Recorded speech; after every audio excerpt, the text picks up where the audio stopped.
Hello there, and welcome to Bedtime Science. Tonight's journey takes us far beyond our world, out into the vast ocean of the cosmos. We'll drift quietly among galaxies, nebulae, black holes, and the great mysteries of time itself. These are not loud discoveries or fiery explosions. They are soft truths, steady and eternal, carried by the light of stars. As you listen, let your breathing slow, your body sink into rest, and your mind wander across the universe. If you enjoy these peaceful explorations, consider liking and subscribing, so others can also find their way here, one sleepy soul at a time. But for now, simply relax. The stars are waiting. When we look up at the night sky, it's easy to imagine the universe as something timeless and unchanging. The stars seem eternal, scattered across the heavens in a pattern that never shifts. But the truth is both stranger and more beautiful. The universe has an age, a birthday of sorts. Astronomers have measured it with extraordinary care, and the number they arrive at is 13.8 billion years. That may sound impossibly vast, but in the language of the cosmos, it is a number that comes from evidence written in light. The faint afterglow of the Big Bang, what scientists call the cosmic microwave background radiation, tells us the story.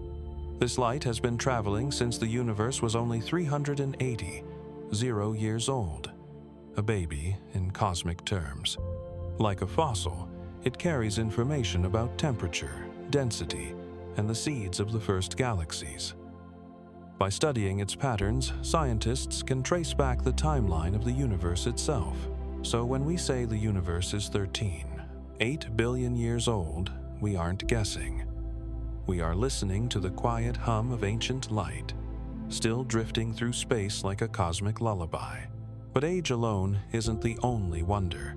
The universe isn't just sitting there, frozen. It is expanding and has been ever since the moment of the Big Bang.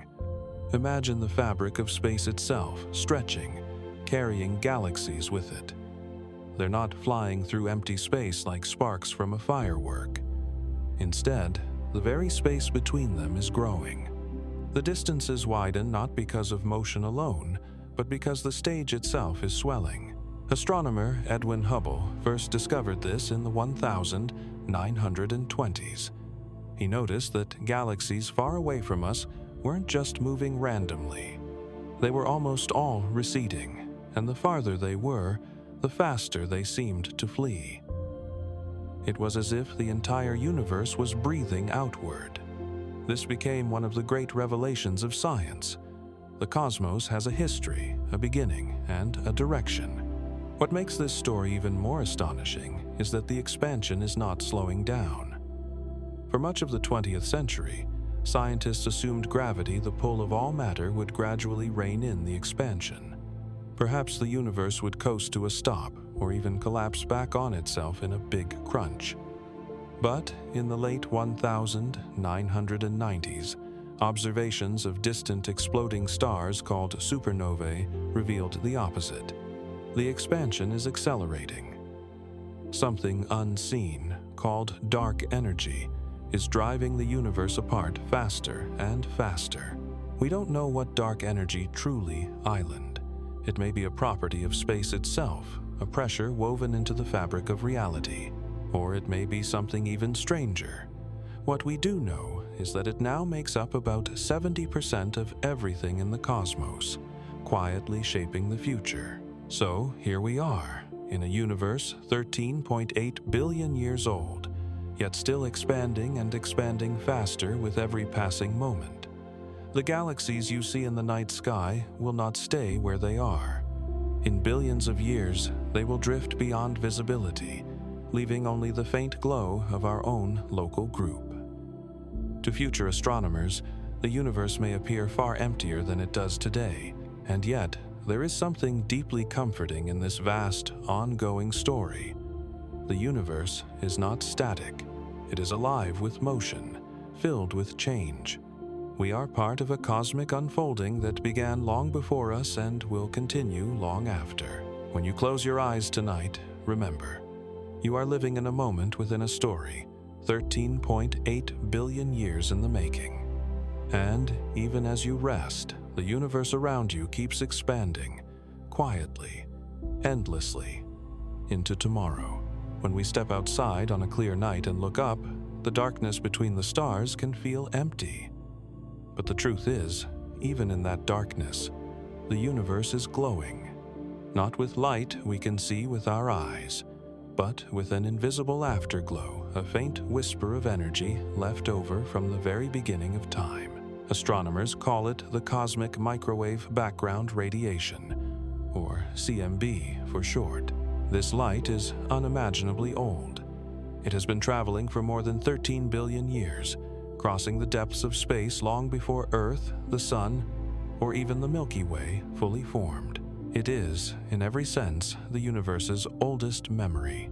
To understand where it comes from, we need to drift back in time all the way to the Big Bang, the moment when the universe itself began. In its earliest instant, the cosmos was not full of galaxies and stars. It was a dense, fiery sea of particles and energy, so hot and thick that light could not escape. Photons, the tiny particles of light, were constantly bouncing off electrons, trapped in a fog of blinding brilliance.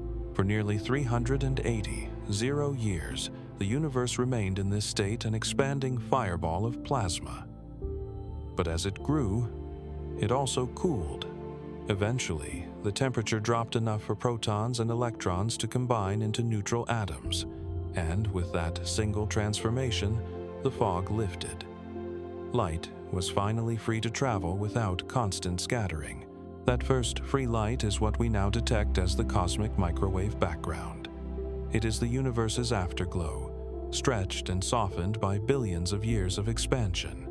What began as searing radiation has been cooled by the growth of space itself, stretched into gentle microwaves that bathe the entire cosmos. No matter where you look, no matter how far, this glow is there. It fills every patch of sky, uniform and steady. If you've ever tuned an old television set to a static channel, a tiny fraction of the snow on the screen came from this radiation. You were, without knowing it, watching the echo of the Big Bang itself. But the CMB is more than just a glow. It is a map, carrying tiny fluctuations, subtle differences in temperature and density. To the human eye, the radiation looks nearly the same in every direction, but when scientists measure it with sensitive instruments, they find delicate ripples, patterns less than a fraction of a degree. These ripples are not random. They are the seeds of everything. Those tiny variations show where matter was slightly denser or thinner in the infant universe. Over billions of years, gravity magnified them. The denser regions drew in more matter, slowly becoming galaxies, stars, and planets.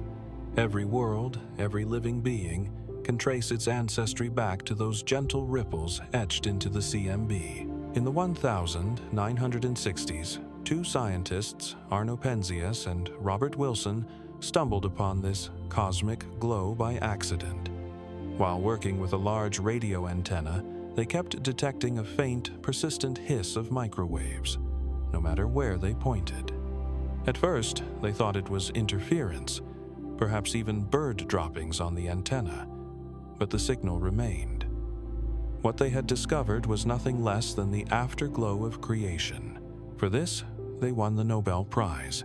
Today, satellites like COBE, WMAP, and Planck have mapped the CMB in exquisite detail. These maps show us the universe as it was nearly 14 billion years ago, an image not of stars, but of a cosmos still in its infancy, just beginning to take shape. So when we say the cosmic microwave background radiation is the faint afterglow of the Big Bang, we mean it quite literally. It is a light that has been traveling across time, cooling and fading, but never extinguished. It is the universe's first whisper, still echoing in the silence of space. And tonight, as you drift toward sleep, you can take comfort in knowing that above you, surrounding you, and even passing through you at this very moment, is that ancient glow, a reminder that we are all children of the Big Bang, illuminated by the same light that has been shining since the dawn of time. When you look up at the night sky on a clear evening, far from city lights, it can feel overwhelming. Thousands of stars twinkle across the heavens, each one appearing eternal, each one a bright pinprick against the velvet dark. For many of us, this view alone is enough to inspire awe. But here's the astonishing truth. Every star you can see with your naked eye is only the faintest whisper of what truly surrounds us. Astronomers estimate that the Milky Way galaxy, our home, contains between 100 and 200 billion stars. Some estimates go even higher, perhaps 400 billion. Yet, without telescopes, without instruments, without the help of technology, you can only see about 5, 0 to 10, 0 stars under the very best conditions. That's less than 1/1,000,000th of the galaxy's total. Imagine standing in a forest of 200 billion trees, but only being able to see the few closest to you while the rest vanish into darkness. That is what we experience when we gaze at the night sky. The vast majority of stars, giants, dwarfs, clusters, even entire nurseries of newborn suns remain hidden from view, obscured by distance, dust, or faintness. The reason we see so few is simple. Stars grow dimmer with distance. Our eyes can only gather so much light, and beyond a certain point, even a blazing sun fades into invisibility. Many of the stars we see are relatively close neighbors, within a few hundred or a few thousand light years. The Milky Way itself stretches more than 100, 0 light years across, and in that colossal span, most stars are simply too far away for us to notice. Some are hidden behind clouds of cosmic dust, the dark lanes that cut across the glowing band of the Milky Way on summer nights. Others shine faintly in colors our eyes cannot easily perceive, cool red dwarfs that make up the majority of the galaxy's stars.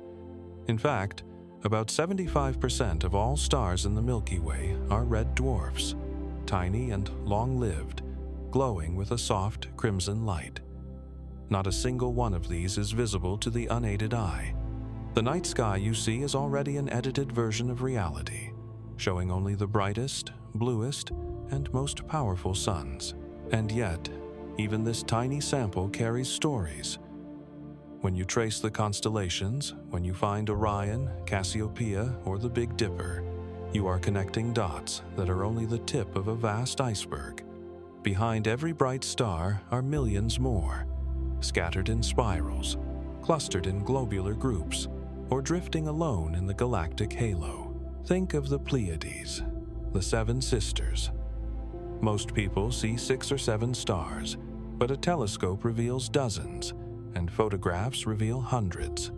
This small cluster is a reminder that what we see is only a surface layer, a visible thread in a much larger cosmic tapestry. Even the faint band of the Milky Way itself, stretching like spilled milk across the night, is a clue. That glowing strip is not a single thing, but the combined light of billions of distant stars, blurred together by distance. Each tiny shimmer is a sun, perhaps with planets, perhaps with life, all hidden within that hazy ribbon. When we remember that there are billions of galaxies beyond the Milky Way, each with their own hundreds of billions of stars, the scale becomes almost impossible to grasp. The stars above you tonight are not even a drop in the ocean. They are a single sparkling grain of sand on a beach that stretches forever. And yet, that is part of the wonder. You do not need to see all 200 billion stars to feel their presence. The few thousand visible to your eyes are emissaries, glowing reminders of the great population they represent. Their light has traveled across unimaginable distances and time, sometimes for thousands of years, just to meet your gaze in this moment. So the next time you step outside and look up, remember, what you see is only the beginning. Behind every star you can name, behind every constellation you recognize, lies a galaxy so full of light that no single lifetime could ever take it all in. And still, it is ours, our home, among 200 billion suns, a place of endless mystery and quiet beauty. When we talk about the universe, it's easy to picture galaxies as solitary travelers, magnificent spirals, or glowing ellipses, each one drifting quietly through the dark. But galaxies are not alone. They are social in their own way, bound together by gravity, woven into patterns far larger than any single system of stars. Our own galaxy, the Milky Way, is part of what astronomers call the local group. This small neighborhood contains more than 50 galaxies. Great spirals like Andromeda, dwarfs like the small Magellanic Cloud, and faint companions so dim they were only discovered recently. They orbit, interact, and tug on one another in a slow-motion dance that spans millions of light years. Beyond the local group lies something grander: the Virgo cluster, a massive gathering of over 1,000 galaxies. Through telescopes, it appears as a scattering of smudges, each one a city of hundreds of billions of stars. Together, they form a structure so immense that it redefines our sense of scale. The Milky Way itself is just a single light in this vast archipelago. Clusters are like cosmic islands, floating in seas of near emptiness. Each cluster holds galaxies of many types: spirals with their graceful arms, ellipticals that glow like golden clouds, and irregular galaxies twisted into strange shapes by past encounters. Some of these galaxies are colliding, merging into even larger systems. Others drift peacefully at the edges, like solitary outposts. What holds these clusters together is not visible light, but gravity. Much of that gravity comes from something unseen: dark matter. When astronomers map the motions of galaxies inside clusters, they find they are moving too quickly to be held by visible matter alone. Something invisible, outweighing stars and gas by a factor of 5, creates the gravitational glue. Dark matter halos cradle these clusters, shaping their fate across billions of years. But the story doesn't end there. Clusters themselves are not scattered randomly. They gather into even larger formations called superclusters. The local group, the Virgo cluster, and thousands of other galaxies belong to the Laniakea supercluster, a vast region stretching over 500 million light years. Laniakea means immense heaven in Hawaiian, a name chosen to reflect its breathtaking scale. Within it, rivers of galaxies flow along invisible currents, drawn toward immense centers of gravity. At the heart of many clusters lies another mystery: a supermassive galaxy, often accompanied by a sleeping or active black hole of unimaginable size. These central galaxies are cosmic monarchs, sometimes hundreds of times larger than the Milky Way, glowing from the combined light of trillions of stars. Surrounding them, hot gas fills the cluster, so heated that it shines in X-rays. If our eyes could see that part of the spectrum, galaxy clusters would blaze like lanterns in the night. And then there are the spaces in between. Between clusters stretch cosmic voids, vast expanses almost empty of galaxies, like the dark gaps between pearls on a string. Clusters and voids together form what astronomers call the cosmic web, an interconnected structure of filaments, knots, and hollows that spans the entire observable universe. It is one of the grandest patterns ever discovered, a reminder that the universe is not chaos, but carries an underlying order. From Earth, we cannot see these clusters directly with the naked eye. To us, the night sky looks sprinkled with individual stars, a gentle scattering of light. But hidden beyond what we can see lies this deeper architecture. Galaxies, gathering like families, bound together by invisible forces, drifting slowly through time. To imagine a galaxy cluster is to imagine not just a few suns, but hundreds of billions, multiplied by hundreds or thousands, all locked in a single gravitational embrace. It is scale almost beyond imagination. And yet, in the grand hierarchy of the cosmos, clusters are just stepping stones. tiny pieces of an even larger whole. So, as you let your thoughts drift tonight, picture galaxies not as lonely travelers, but as members of great communities, islands of light drifting together through the dark sea of space. From the smallest groups to the largest superclusters, the universe is bound by connection, luminous threads of gravity holding everything in place. And perhaps, in its quiet way, it reminds us that nothing in the cosmos is truly alone. When we look at the universe, we see so much light. Stars shimmer across the night sky. Galaxies swirl like cosmic pinwheels. Nebulae glow in shades of blue and crimson, painted across the heavens. Yet, for all the brilliance, for all the beauty, what we can see is only a fraction of what truly exists. Astronomers have measured the cosmos with exquisite care, and their results are almost unbelievable. Everything we can see, all the stars, planets, and galaxies, makes up less than 5% of the universe. The rest is hidden, invisible, yet undeniable. About 27% of the universe is something called dark matter. Unlike ordinary matter, dark matter does not shine. It does not reflect or absorb light. It cannot be seen with telescopes, no matter how powerful.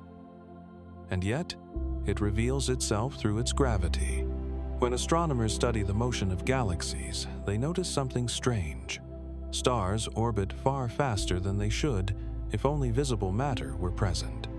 By all rights, galaxies ought to fly apart, their stars scattered into space, but they do not. Something unseen provides the extra pull, the invisible glue holding galaxies together. That something is dark matter. We don't yet know what dark matter is made of. It might be undiscovered particles, more elusive than anything we've ever captured. It might be something even stranger, woven into the very structure of space. But we know it is real. Without it, galaxies would not form, clusters would not hold. The universe itself would look very different from the one we see tonight. And then, beyond dark matter, there is something even more mysterious: dark energy. If dark matter holds the universe together, dark energy is what drives it apart. In the late 1990s, astronomers expected to find that the universe's expansion was slowing down. Gravity, after all, should act like a brake, pulling galaxies back together. But when they measured distant supernovae, exploding stars billions of light years away, they discovered the opposite. The expansion of the universe is accelerating. Galaxies are being pushed away faster and faster, as though an invisible force is woven into the fabric of space itself. Dark energy makes up about 68% of the cosmos. That means nearly 3/4 of everything around you, every corner of the night sky, is filled with a force we cannot see, touch, or fully understand. Its nature remains one of the deepest mysteries in science. Is it a property of empty space, a new kind of field, or a sign that our theories of gravity are incomplete? We do not yet know. What we do know is humbling. The universe is not made primarily of stars and planets, but of things we cannot see. Matter and energy that hide from our senses, but reveal themselves through their quiet influence. In a way, this is a reminder that appearances can be deceiving. The glowing cosmos we admire is only the surface of a deeper, unseen reality. Some find this unsettling, the thought that most of the universe is hidden, but there is another way to see it. Perhaps it is comforting to know that the universe still holds secrets, that even after centuries of study, there are mysteries vast enough to keep us wondering. Dark matter and dark energy remind us that science is not finished, that discovery is still unfolding. So tonight, as you rest, remember, the universe around you is deeper than it seems. Beneath the stars, beneath the galaxies, lies an invisible framework of matter and energy, unseen but real. It is the quiet scaffolding of the cosmos, the breath of expansion, the hidden foundation upon which everything else rests. And though we cannot yet see it, We live within it. We are shaped by it. We are part of a universe whose greatest wonders are still waiting to be revealed. When we talk about the size of the universe, the numbers quickly grow beyond imagination. A few thousand kilometers might span a continent. A few million kilometers might carry you from Earth to the Sunday. But when astronomers speak of the cosmos, they speak in billions of light years. And the figure most often given the size of the observable universe is around 93 billion light years across. At first, this number feels impossible.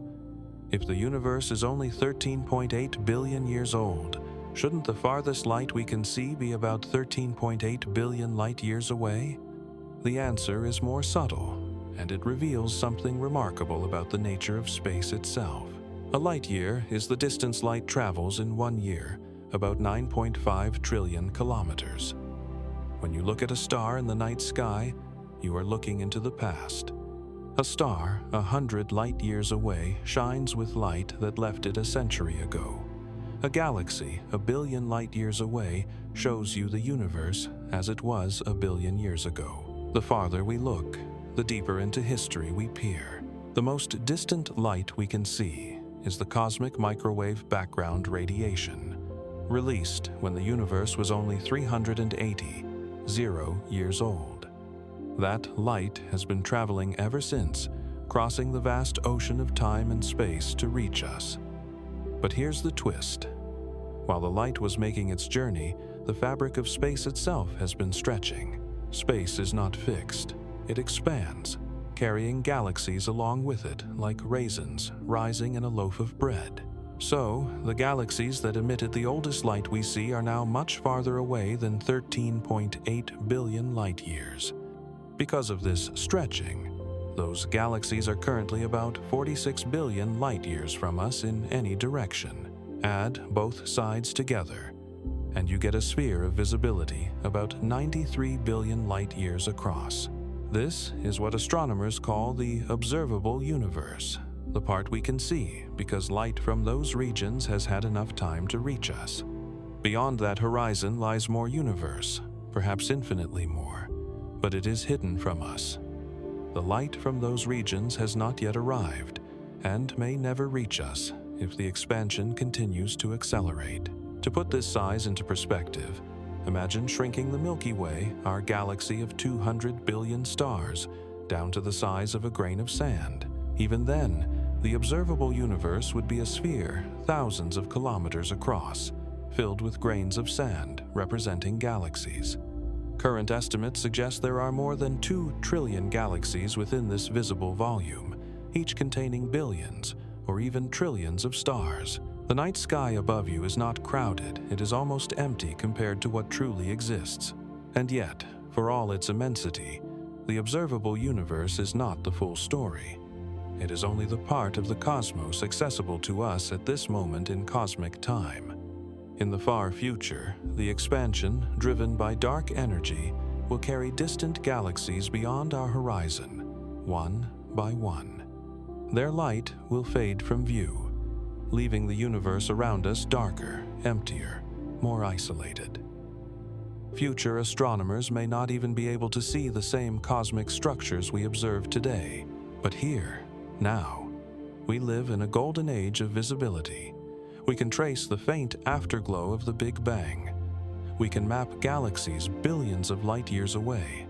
We can look across 93 billion light years of space and see not everything, but enough to feel the immensity of our cosmic home. So when you hear that the observable universe stretches 93 billion light years across, let it wash over you not as a number, but as an idea. You are part of a cosmos so vast it defies comprehension, yet so finely tuned that your eyes, your mind, can glimpse its grandeur. Tonight, as you rest, remember, the universe is larger than we can ever truly picture. But for this moment, you are here, alive within it, looking back across its endless, expanding sea of light. Few objects in the universe capture the imagination like black holes. They are not stars, nor planets, nor anything that our senses can easily picture. They are regions of space where gravity has grown so strong, so absolute, that nothing, not even light, can escape. And yet, their most mysterious power is not just how they swallow matter, but how they warp time itself. To understand this, we need to recall that gravity is not a force acting at a distance in the old Newtonian sense. In Einstein's theory of general relativity, gravity is the curvature of space-time. Mass and energy tell space-time how to bend, and that bending tells objects how to move. A black hole is the most extreme example of this relationship, a place where curvature becomes so steep it creates an event horizon, a one-way surface beyond which no return is possible. Now imagine what happens to time as you approach such an object. If you were to watch a spaceship fall toward a black hole, you would notice something strange. From your vantage point far away, the ship would appear to slow down, its motion stretching into a crawl. Light from the ship would grow dimmer and redder, stretched by the intense gravity. To you, it would seem as if the ship never quite reaches the event horizon. It freezes in place, fading into darkness. But for the astronauts on board, the story would be very different. To them, time would feel normal. Their clocks would tick as usual. Their hearts would beat at their ordinary rhythm. They would cross the event horizon in finite time, experiencing their own local reality without hesitation. What's happening here is called gravitational time dilation. The stronger the gravity, the slower time passes relative to distant observers. Near a black hole, time bends like light, stretched by gravity into new shapes. This is not mere theory. We have measured the effect of gravity on time, even here on Earth. In experiments with atomic clocks, scientists have shown that time ticks slightly faster on mountaintops than it does at sea level. The difference is tiny, almost immeasurable, but it is real. Near a black hole, the difference becomes enormous seconds, for you could mean years, centuries, or millennia for the universe outside. This idea has inspired science fiction, most famously in the film Interstellar, where astronauts visit a planet near a massive black hole. For every hour they spend on its surface, 7 years pass for those waiting far away. While the exact details are dramatized, the core concept is scientifically accurate. Black holes are time machines, not in the sense of traveling backward, but in their ability to slow time forward. The physics of this are tied to the event horizon itself. At that boundary, space-time is so curved that light, time, and space all flow inward. To an outside observer, time at the horizon seems to stop. To the falling traveler, it continues. But their path ends in a singularity, a point of infinite density, where our current theories break down. What lies beyond that singularity? We don't know. Some theories suggest the collapse may lead to new universes. Others suggest it is the end of space and time as we know them. Until we reconcile general relativity with quantum mechanics, the heart of a black hole will remain hidden from us. And yet, even without stepping inside, black holes already shape our reality. They anchor galaxies, they power quasars, among the brightest objects in the universe. And they remind us that time itself is not absolute, but pliable, flowing differently depending on where you are and how deep gravity pulls. So tonight, as you close your eyes, imagine time as a river. For most of us, it flows steadily, evenly, but near a black hole, the river bends, slows, and nearly freezes at the edge of eternity. It is a quiet reminder that the universe is stranger, deeper, and more beautiful than our daily lives. Let us see a cosmos where even time itself can be stretched into silence. When a massive star reaches the end of its life, its story does not always end in fire and silence. Sometimes, in the wreckage of a supernova, something extraordinary is left behind: a neutron star. These are among the strangest and densest objects in the cosmos, where the familiar rules of matter are stretched to their breaking point. A neutron star is born when a star much larger than our Sun collapses under its own gravity. In its final moments, the outer layers explode outward in a brilliant supernova, while the core is crushed inward. Protons and electrons are squeezed so tightly that they merge into neutrons, leaving behind a sphere made almost entirely of this exotic material. The result is astonishing. A neutron star can pack a mass greater than that of the Sun into a sphere only about 20 kilometers across, roughly the size of a city. To imagine such density, consider this. A single teaspoon of neutron star material would weigh billions of tons, more than all the skyscrapers on Earth combined. Gravity on the surface of a neutron star is unimaginably strong. If you stood on one, though no human body could survive such conditions, you would weigh hundreds of billions of times more than you do on Earth. Even light struggles to escape, bending noticeably around the star's intense gravitational field. And yet, despite their compact size, neutron stars are not silent. Many spin rapidly, some rotating dozens or even hundreds of times per second. As they spin, their strong magnetic fields sweep beams of radiation across the cosmos, creating what astronomers call pulsars. To us, these appear as precise, repeating signals of radio waves, flashing like cosmic lighthouses in the night. In fact, some pulsars are so regular in their timing that they rival the accuracy of atomic clocks on Earth. The physics inside a neutron star borders on the unimaginable. Matter is so compressed that atoms no longer exist as we know them. Nuclei have collapsed, electrons have vanished into protons, and what remains is a sea of neutrons packed shoulder to shoulder. Some scientists speculate that even stranger states of matter may form deeper inside, perhaps a quark soup, where neutrons themselves break down into their most fundamental building blocks. For all their strangeness, neutron stars are real and observable. Astronomers first discovered them in the 1960s, when radio telescopes detected mysterious, regular pulses of energy. At first, some wondered if the signals might be from intelligent life. They were so precise they were jokingly labeled LGM, short for little green men. But it soon became clear that the pulses were natural, the voices of rapidly rotating neutron stars.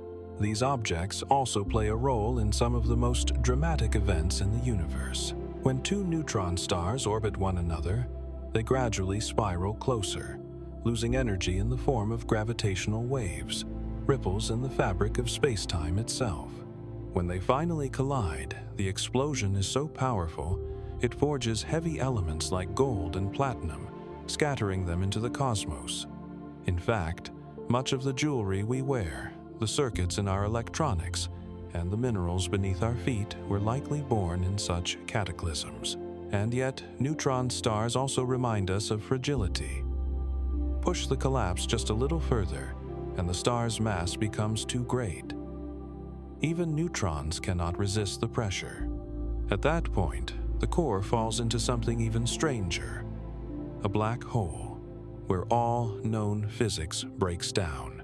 So tonight, as you lie beneath the quiet stars, remember that scattered among them are remnants far more extreme than anything we encounter on Earth.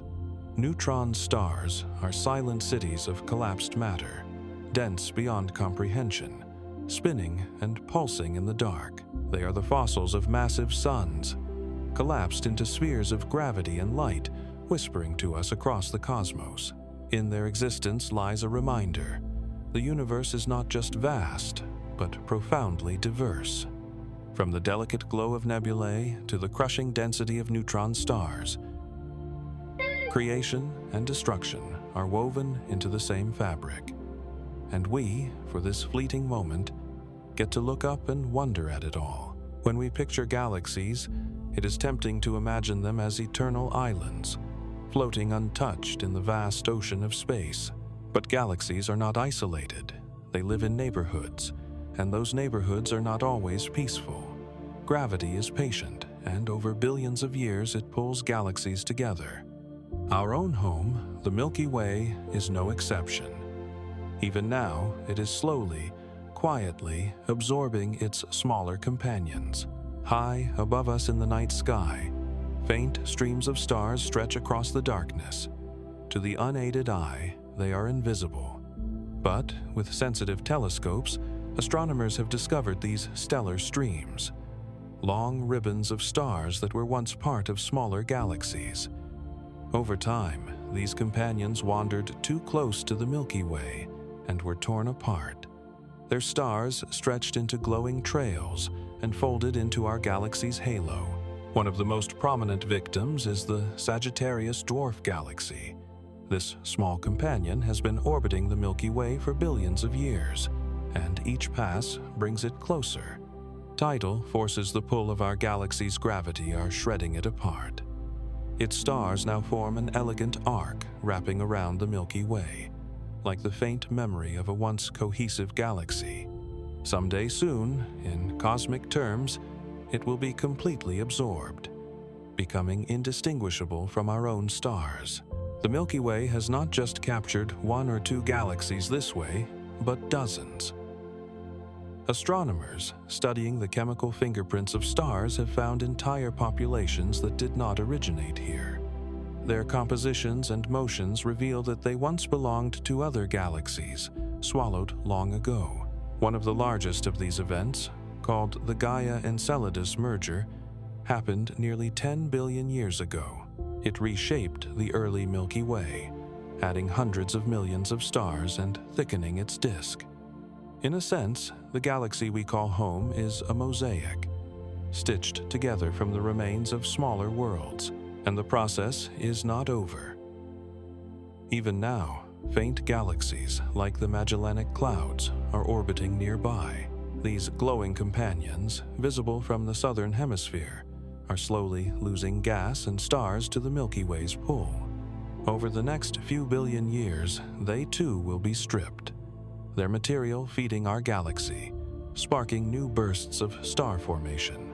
What's striking about these collisions is their scale. To us, the word collision suggests violence, sparks, and destruction. But galaxies are mostly empty space. Stars within them are so far apart that even when two galaxies pass through each other, stars almost never collide. Instead, the interactions are slower, more graceful. Gas clouds compress, igniting waves of star birth. Shapes distort, spiral arms warp, and over eons, two galaxies settle into one. It is less like a crash and more like two rivers merging into a single current. The Milky Way's future is defined by these encounters. In about 4.5 billion years, our galaxy will meet its greatest partner yet, Andromeda, the nearest large spiral. That merger will reshape both galaxies into a new, larger system, sometimes called Milkomeda.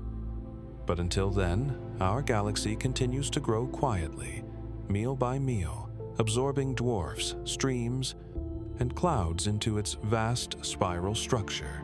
It is humbling to realize that even the ground beneath us is the product of these cosmic unions. The sun, the earth, and the very atoms in our bodies exist within a galaxy that has been shaped again and again by the capture of smaller neighbors. We are part of that legacy, born from a galaxy built on the remnants of others. So, as you lie beneath the stars tonight, know that the Milky Way above you is not fixed, not static. It is alive, changing, and still in the act of becoming. Quietly, almost invisibly, it is gathering the light of smaller galaxies into itself, weaving them into its spiral arms, and carrying their stories forward into the future. When a massive star reaches the end of its life, its story does not always end in fire and silence. Sometimes, in the wreckage of a supernova, something extraordinary is left behind. A neutron star. These are among the strangest and densest objects in the cosmos, where the familiar rules of matter are stretched to their breaking point. A neutron star is born when a star much larger than our Sun collapses under its own gravity. In its final moments, the outer layers explode outward in a brilliant supernova, while the core is crushed inward. Protons and electrons are squeezed so tightly that they merge into neutrons, leaving behind a sphere made almost entirely of this exotic material. The result is astonishing. A neutron star can pack a mass greater than that of the Sun into a sphere only about 20 kilometers across, roughly the size of a city. To imagine such density, consider this. A single teaspoon of neutron star material would weigh billions of tons, more than all the skyscrapers on Earth combined. Gravity on the surface of a neutron star is unimaginably strong. If you stood on one, though no human body could survive such conditions, you would weigh hundreds of billions of times more than you do on Earth. Even light struggles to escape, bending noticeably around the star's intense gravitational field. And yet, despite their compact size, neutron stars are not silent. Many spin rapidly, some rotating dozens or even hundreds of times per second. As they spin, their strong magnetic fields sweep beams of radiation across the cosmos, creating what astronomers call pulsars. To us, these appear as precise, repeating signals of radio waves, flashing like cosmic lighthouses in the night. In fact, some pulsars are so regular in their timing that they rival the accuracy of atomic clocks on Earth. The physics inside a neutron star borders on the unimaginable. Matter is so compressed that atoms no longer exist as we know them. Nuclei have collapsed, electrons have vanished into protons, and what remains is a sea of neutrons packed shoulder to shoulder.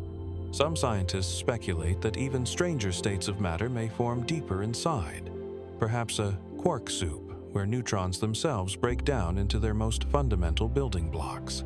For all their strangeness, neutron stars are real and observable. Astronomers first discovered them in the 1960s, when radio telescopes detected mysterious, regular pulses of energy. At first, some wondered if the signals might be from intelligent life. They were so precise they were jokingly labeled LGM, short for Little Green Men. But it soon became clear that the pulses were natural, the voices of rapidly rotating neutron stars.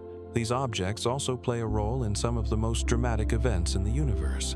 When two neutron stars orbit one another, they gradually spiral closer, losing energy in the form of gravitational waves, ripples in the fabric of space-time itself.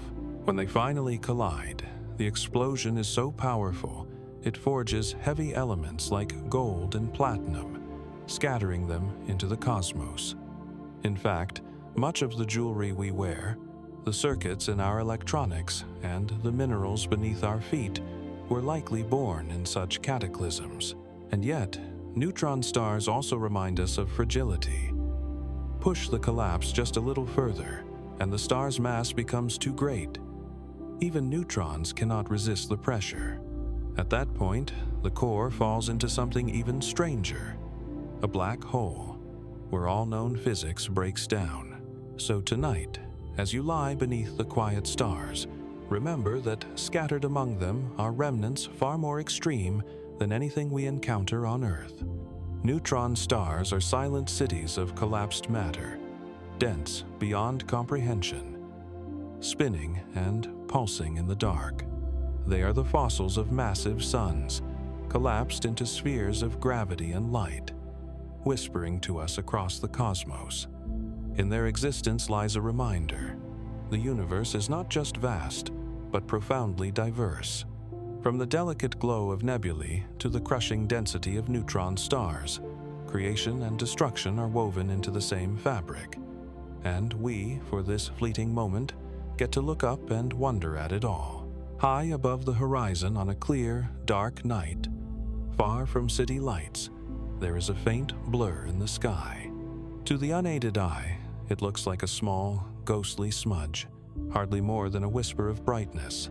But through a telescope, its true nature is revealed. This is the Andromeda Galaxy, the closest spiral galaxy to our own, and the largest neighbor in our cosmic neighborhood. And though it rests more than 2.5 million light-years away, Andromeda is not drifting farther into the darkness. It is slowly, steadily moving toward us. The story of Andromeda and the Milky Way is one of inevitability. Galaxies are not fixed islands in space. They move, pulled by the invisible tug of gravity, carried along by the larger flows of the cosmic web. Andromeda and our own galaxy are bound together in the same local group, and their mutual attraction is drawing them closer with every passing moment. Right now, Andromeda is approaching at about 110 kilometers per second, fast enough to cross the distance from New York to Los Angeles in less than a minute. It may sound like a furious collision, but on cosmic scales, it is a slow waltz, a movement that will take billions of years to reach its climax. Astronomers estimate that in about 4 to 5 billion years, the two great spirals will meet, intertwining in one of the grandest dances in the cosmos. What happens when two galaxies collide? It is not as violent as it may sound. Stars are separated by such vast distances that very few will actually crash into one another. Instead, the shapes of the galaxies will warp and twist as their mutual gravity pulls at them. Spiral arms will unravel, great streams of stars will arc through the darkness, and clouds of gas will compress, igniting bursts of new star formation. Over time, the two galaxies will merge into a single, larger system, sometimes referred to as Milkomeda by astronomers, a hybrid galaxy. No longer a spiral, but more likely a giant elliptical, glowing with the light of hundreds of billions of stars. Our sun, if it still survives, may drift into a new orbit, carried to an unfamiliar corner of this vast new galaxy. From Earth or whatever planet may host observers in that distant future, the night sky will be utterly transformed. Instead of a faint smudge, the heavens will blaze with the overwhelming glow of Andromeda stretched across the horizon, a celestial spectacle spanning half the sky. For now, though, the approach is imperceptible to us. Millions of nights will pass, millions of dawns will rise, and the Andromeda galaxy will remain a faint blur, patiently drifting closer. Astronomers have measured its motion using the Doppler shift, the same principle that makes the pitch of a siren rise and fall as it moves. The light from Andromeda is slightly blue shifted, meaning its waves are compressed as it comes toward us. This tiny signal carries the message of a future encounter written in starlight. What makes this story even more profound is that it connects us to the larger rhythm of the universe. Galaxies collide and merge all the time. In fact, the Milky Way itself is built from such encounters. Our halo is full of the remnants of smaller galaxies that were torn apart and absorbed. Andromeda, too, carries the traces of past mergers, its streams of stars bearing witness to long-forgotten dances. The meeting of Andromeda and the Milky Way is not an exception, it is the rule. The universe is dynamic, restless, always in motion. Even galaxies, immense as they are drawn into relationships, reshaped by gravity, and reborn in new forms. So, tonight, as you look up at the quiet sky, remember that the faint blur of Andromeda is not just a distant neighbor. It is a partner in a cosmic dance billions of years in the making. A reminder that even on the grandest scales, the universe is not static but alive with motion. One day, long after we are gone, the two great spirals will meet, entwine, and become one. And in that future, new stars will shine, carrying forward the light of a union that began quietly, invisibly, with a faint smudge in the night. If the night sky is a vast canvas, then nebulae are its most delicate brushstrokes, luminous clouds of gas and dust, scattered like whispers of color across the darkness. Some glow softly in shades of crimson and violet. Others stretch like silver veils, their shapes sculpted by starlight and gravity. And within these clouds, something extraordinary happens. They are the cradles of creation, the birthplaces of stars. A nebula may span dozens or even hundreds of light years, yet it is made of particles so thin you could fly through it without even noticing. And still, In the quiet depths of these clouds, gravity works patiently. Tiny irregularities, regions slightly denser than their surroundings, begin to draw material inward. Over thousands, then millions of years, more gas and dust gathers. The cloud contracts, the pressure builds, and at its heart, a new star begins to form. At first, this infant star is hidden. Wrapped in layers of gas, it glows faintly as gravity squeezes it tighter and tighter. Astronomers call this stage a protostar. In time, as the pressure in its core grows, temperatures climb to tens of millions of degrees. And then, the great transformation occurs.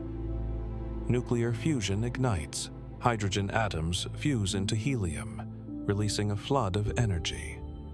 A star is born, its light pushing back the darkness. The nebula itself often glows in response. Ultraviolet radiation from newborn stars excites the surrounding gas, making it shine in vibrant colors. This is why regions like the Orion Nebula appear as brilliant swaths of pink, purple, and blue. What you see is not just starlight, but the cloud itself illuminated a glowing canvas of creation. But not every nebula looks the same. There are emission nebulae, like Orion, where gas glows with its own light. Reflection nebulae, where dust scatters and reflects the light of nearby stars, shimmer in delicate blues. And dark nebulae, dense with dust, appear as inky silhouettes blocking the stars behind them. One of the most famous of these is the Horsehead Nebula, a dark shadow shaped like a horse's profile against a glowing backdrop. Each nebula tells a different story, but all are part of the cycle of birth and rebirth that shapes galaxies. Stars do not form in isolation. Nebulae often give rise to entire families, clusters of stars born from the same cloud. The Pleiades, the Seven Sisters, are one such cluster, still carrying traces of the nebula that formed them. Over millions of years, these stars will drift apart, but for now, they remain siblings, bound by their shared origin. The beauty of nebulae lies not only in their light, but in their reminder of connection. The very atoms in your body, the carbon in your cells, the calcium in your bones were once forged in the hearts of earlier generations of stars. When those stars died, some in gentle puffs, others in violent supernovae, they cast their enriched material back into space. That debris drifted, cooled, and gathered once more in nebulae, seeding the birth of new stars, new planets, and eventually, new life. In a very real sense, we are children of nebulae. Astronomers have captured images of these stellar nurseries with telescopes like the Hubble and James Webb, showing us vistas of breathtaking beauty. Towering columns of gas called the Pillars of Creation, glowing with the light of stars just beginning to emerge. Swirling arcs of dust sculpted by radiation. Pockets where new suns flicker like embers inside the clouds. These are not just pretty pictures. They are snapshots of a process that has been repeating for billions of years, the slow, patient artistry of the cosmos. So, the next time you see a photograph of a nebula, remember that you are looking at more than a cloud. You are seeing a nursery where stars, planets, and perhaps even life itself may one day emerge. You are seeing the universe at work, recycling its matter, weaving new light from the remnants of the old. And tonight, as you drift into sleep, let that thought soothe you, that even in the darkest clouds of space, creation continues quietly, patiently, endlessly. Stars are still being born, their light not yet reaching us, but destined to shine. And in their glow, the story of the cosmos carries on. When you pause for a moment and think about what you are made of, the answer may seem simple. Flesh and bone, cells and blood, molecules of water and air. But look deeper, to the very building blocks, the atoms themselves, and you uncover a truth more profound than any poetry. Every atom in your body was forged long ago in the hearts of ancient stars. The story begins at the dawn of time. After the Big Bang, the universe was a sea of the simplest elements, mostly hydrogen with a dash of helium and just traces of lithium. That was it. There were no heavier elements, no carbon, oxygen, or iron, nothing from which planets or people could be built. For complexity to emerge, something new had to happen. That something was the birth of stars. In their fiery cores, stars act as cosmic forges, crushing atoms together under the relentless pressure of gravity. Hydrogen fuses into helium, releasing light and heat. As stars age, they ignite new reactions, fusing helium into carbon, oxygen, and nitrogen, the essential ingredients of life. In the most massive stars, the chain of fusion continues, building heavier elements like silicon, sulfur, and finally iron. But iron marks a limit. When too much iron builds up in a massive star, fusion can no longer release energy. Gravity wins, and the star collapses. In its death throes, it explodes as a supernova, scattering its newly minted elements into space. Gold, silver, uranium, and dozens of other heavy elements are born in these final, violent moments. The explosion hurls them across light years, enriching the galaxy with the raw materials of future worlds. These scattered atoms drift for millions of years, mingling with clouds of gas and dust. Gravity gathers them again into new stars, new planets, and eventually, new life. Our Sun itself is a second or third generation star, born from the debris of earlier stellar deaths. The Earth is made from that recycled matter, and so are we. Consider the elements in your body. The oxygen in your lungs was forged in stars many times larger than the Sunday. The calcium in your bones was cooked in ancient stellar furnaces. The iron in your blood, the very atom that carries oxygen to every cell, was created in the explosive death of a star that lived billions of years ago. Even the carbon that forms the backbone of DNA, the script of life itself, was born in a stellar core. You are, in the most literal sense, stardust made conscious. The atoms in your body are billions of years old, older than the Earth, older than the Sun, older than the very rocks beneath your feet. They have traveled through time and space, part of countless cosmic cycles. The water you drink may contain molecules first assembled when dinosaurs roamed the Earth. The calcium in your bones may have once been part of a star that shone and died before the Milky Way even had its present shape. Astronomer Carl Sagan captured this truth in a simple phrase: "We are made of star stuff." It is not just poetry. It is physics, proven by the fingerprints of light and the signatures of elements we observe in distant stars and supernova remnants. Science confirms what intuition already whispers. We are not separate from the cosmos, but participants in its grand story. So tonight, as you rest, think of yourself not just as a single life, but as a continuation of a process that began with the birth of the first stars. Your body is a collection of ancient atoms, shaped by gravity, refined by fusion, and scattered across galaxies before coming together here, now, in this moment. Every heartbeat, every breath, is powered by the universe's oldest elements. You are a chapter in a cosmic story, 13.8 billion years in the making. And though your life is fleeting compared to the stars, you carry their legacy within you.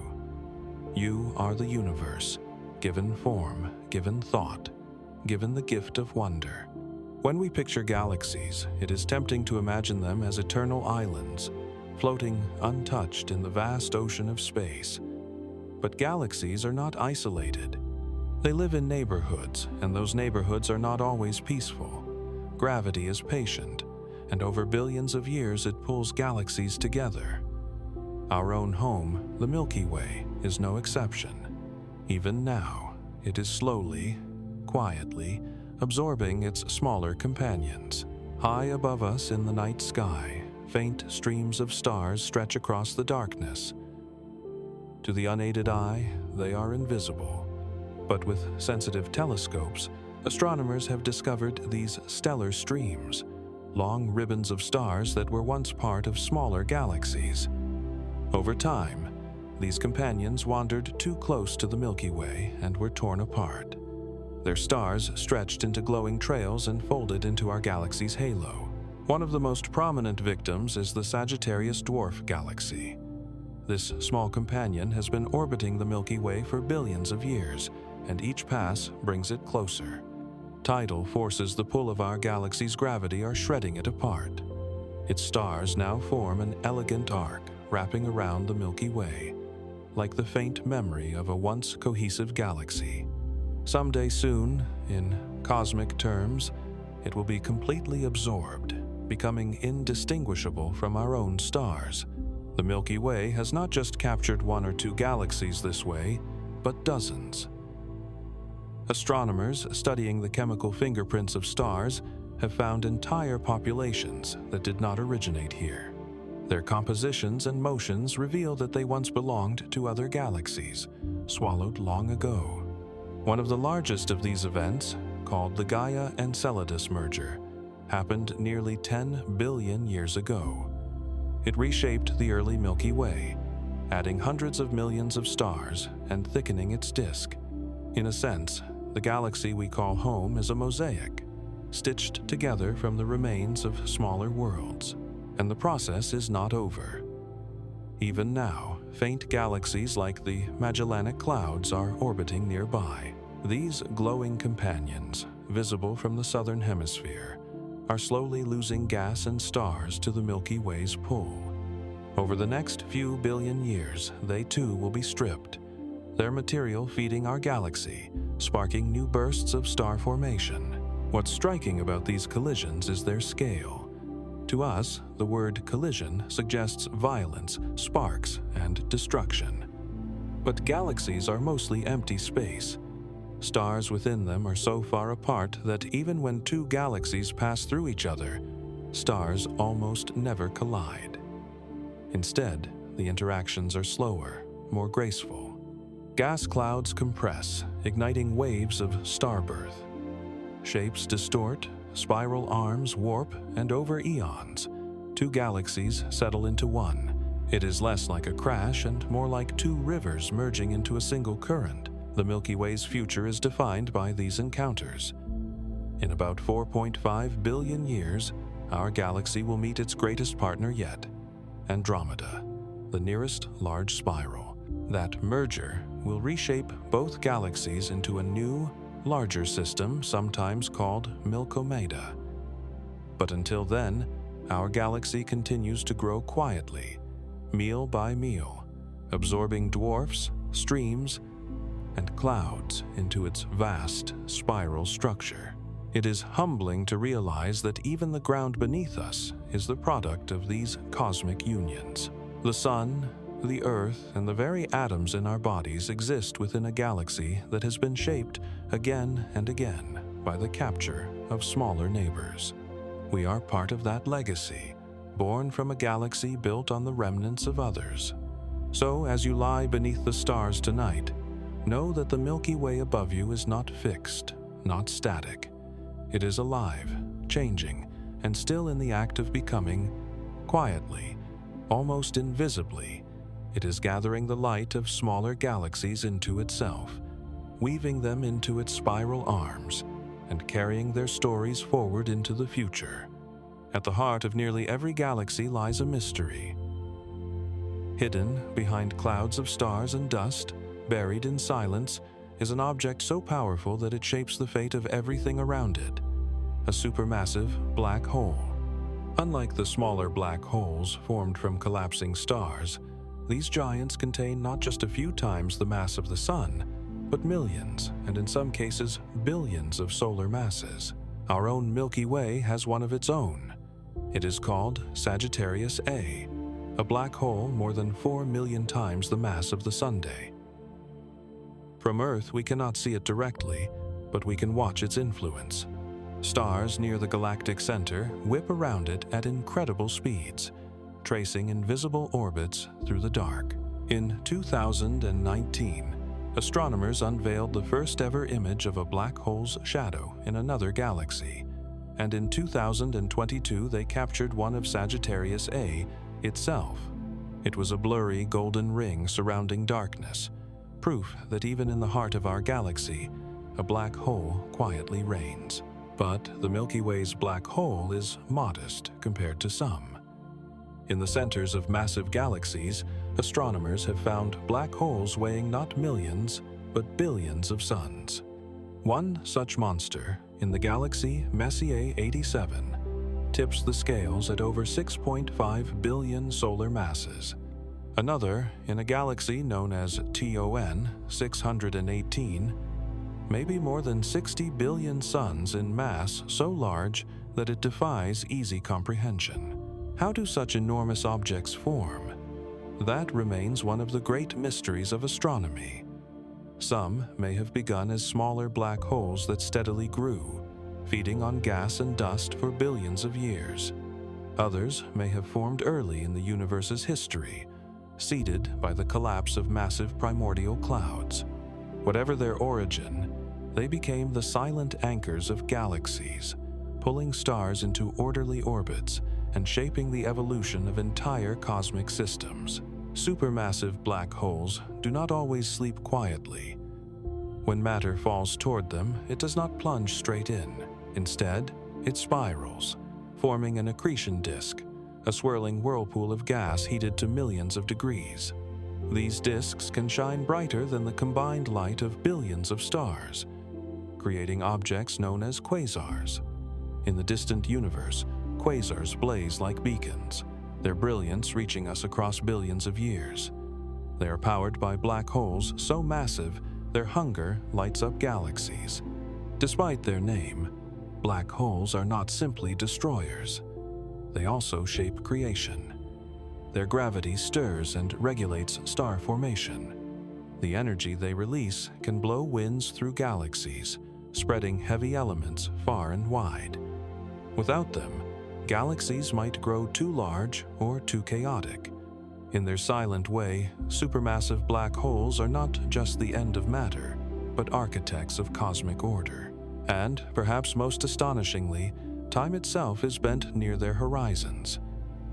The deeper into their gravity you fall, the slower time flows compared to the outside universe. Around these giants, both space and time are warped into unfamiliar forms. To an observer far away, anything approaching the black hole would appear to freeze, caught at the edge of eternity. Yet, for all we know, so much remains hidden. What happens deep inside? Do these colossal objects simply swallow everything into a singularity, or do they reveal new physics we cannot yet imagine? Are there even black holes larger than the ones we have found, waiting in the darkness between galaxies? What we do know is this: at the hearts of galaxies, in places we cannot see with ordinary eyes, lie black holes billions of times the sun's mass. They are not exceptions, but the rule. They are the silent engines of galaxies, ancient, enduring, and real. So, as you drift toward sleep tonight, remember, our galaxy, our stars, and our sun itself orbit around one of these cosmic giants. We live in its embrace, circling in the slow dance of gravity, part of a story written not just in starlight, but in shadows deeper than light itself. When you gaze at the night sky, you are not looking at the universe as it is now. You are looking at it as it once was. Every star, every galaxy, every glowing smudge of light carries with it a history, a story told across the fabric of time. This is because light, though unimaginably fast, does not arrive instantly. It takes time to travel. And in the vastness of the cosmos, that time is measured not in seconds or years, but in billions of years.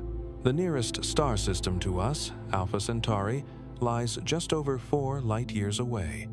That means the light you see from it tonight began its journey more than 4 years ago. In a sense, you are seeing that star as it was 4 years in the past.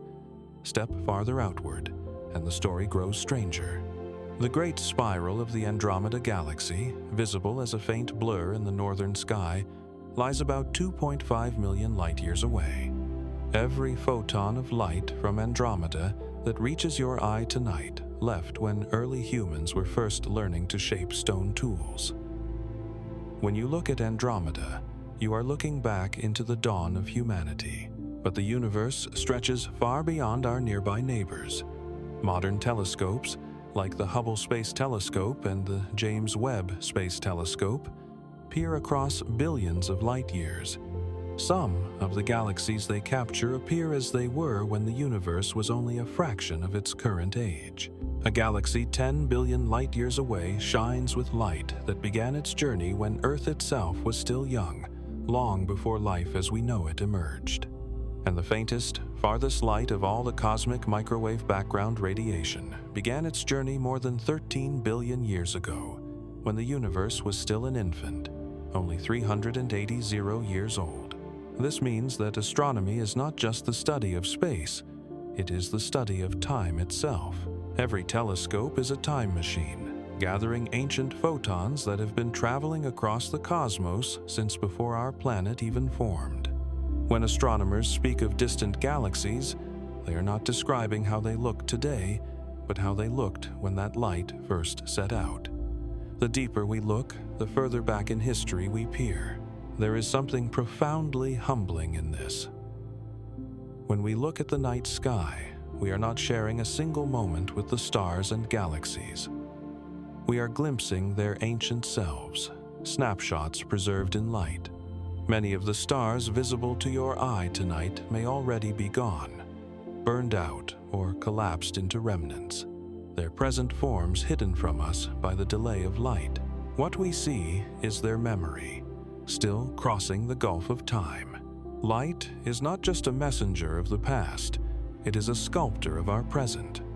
The galaxies we see billions of light-years away tell us about the early universe, about how stars formed, how galaxies grew, and how cosmic structures unfolded. Without this delay, without the long journey of light, we would never know our origins. The universe tells its story through time, and we are its listeners, and yet there is also a boundary. Beyond a certain distance, the expansion of space itself prevents light from ever reaching us. Those regions remain forever hidden. Part of the cosmos we know must exist, but which lies outside our observable horizon. In this way, the universe holds on to some of its secrets, no matter how powerful our instruments become. So tonight, as you rest, remember that the starlight above you is not of this moment. It is ancient, older than civilizations, older than humanity itself. When you look up, you are seeing the past written in light, a silent archive stretching back to the dawn of time. And in every photon that reaches your eyes lies a reminder. We live in a universe that is not only vast in space, but vast in history, and you are a witness to its endless unfolding. When we imagine the universe, we often picture stars scattered like diamonds, galaxies glowing in elegant spirals, and clusters of light woven into a great cosmic web. And this is true, the universe is filled with brilliance. But just as important are the spaces in between. Because most of the cosmos is not made of shining galaxies, but of vast empty regions known as cosmic voids. A cosmic void is exactly what it sounds like, a region of space where there is very little matter. Few stars, few galaxies, almost nothing at all. These voids can stretch across tens or even hundreds of millions of light-years, making them some of the largest known structures in the universe, though their defining feature is their emptiness. At first, this may seem surprising. After all, when we look at the night sky, we see a dome crowded with stars. Through telescopes, we find galaxies everywhere we point. How can the universe be mostly empty? The answer lies in scale. The stars we see belong to the Milky Way, a single galaxy. Beyond that, galaxies do fill the universe, but they are not spread evenly. Instead, they gather along filaments, like beads strung on invisible threads. Between these glowing threads lie enormous gaps, the voids, Astronomers discovered this cosmic architecture in the late 20th century. By mapping the positions of thousands of galaxies, they saw a pattern emerge. Clusters and walls of galaxies surrounding great bubbles of emptiness. This pattern became known as the cosmic web. And in that web, voids are as essential as the filaments themselves. Without the gaps, the structure would not exist. Inside a void, the density of matter is far lower than the cosmic average.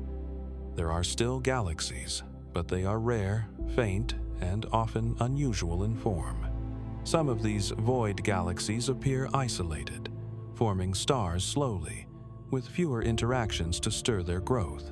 In many ways, they are laboratories of quiet evolution, drifting alone in the silence of the void. The largest known void is called the Boötes void. It is about 330 million light-years across.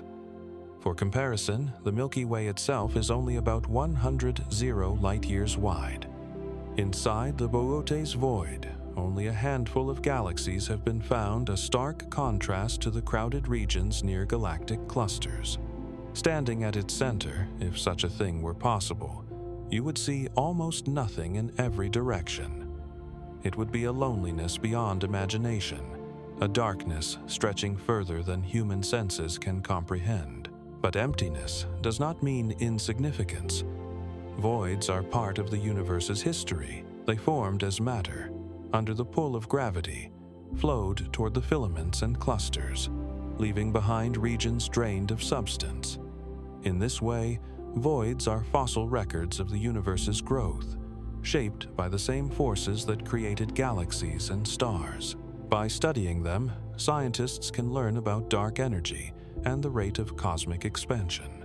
Even nothingness carries information. There is also something poetic about voids. They remind us that the universe is not made only of presence, but also of absence. The dark spaces between galaxies define the galaxies themselves, just as silence defines music, or stillness defines motion. Without the voids, the brilliance of the cosmos would have no contrast, no place to shine. And though they are empty, they are not frightening. They are simply part of the universe's design, wide, open, and quiet. If galaxies are the bright cities of the cosmos, then voids are its oceans, vast stretches of calm between islands of light. So tonight, as you look upward, remember that beyond the stars, beyond the Milky Way, and beyond the nearest clusters, lies a universe woven of both light and emptiness.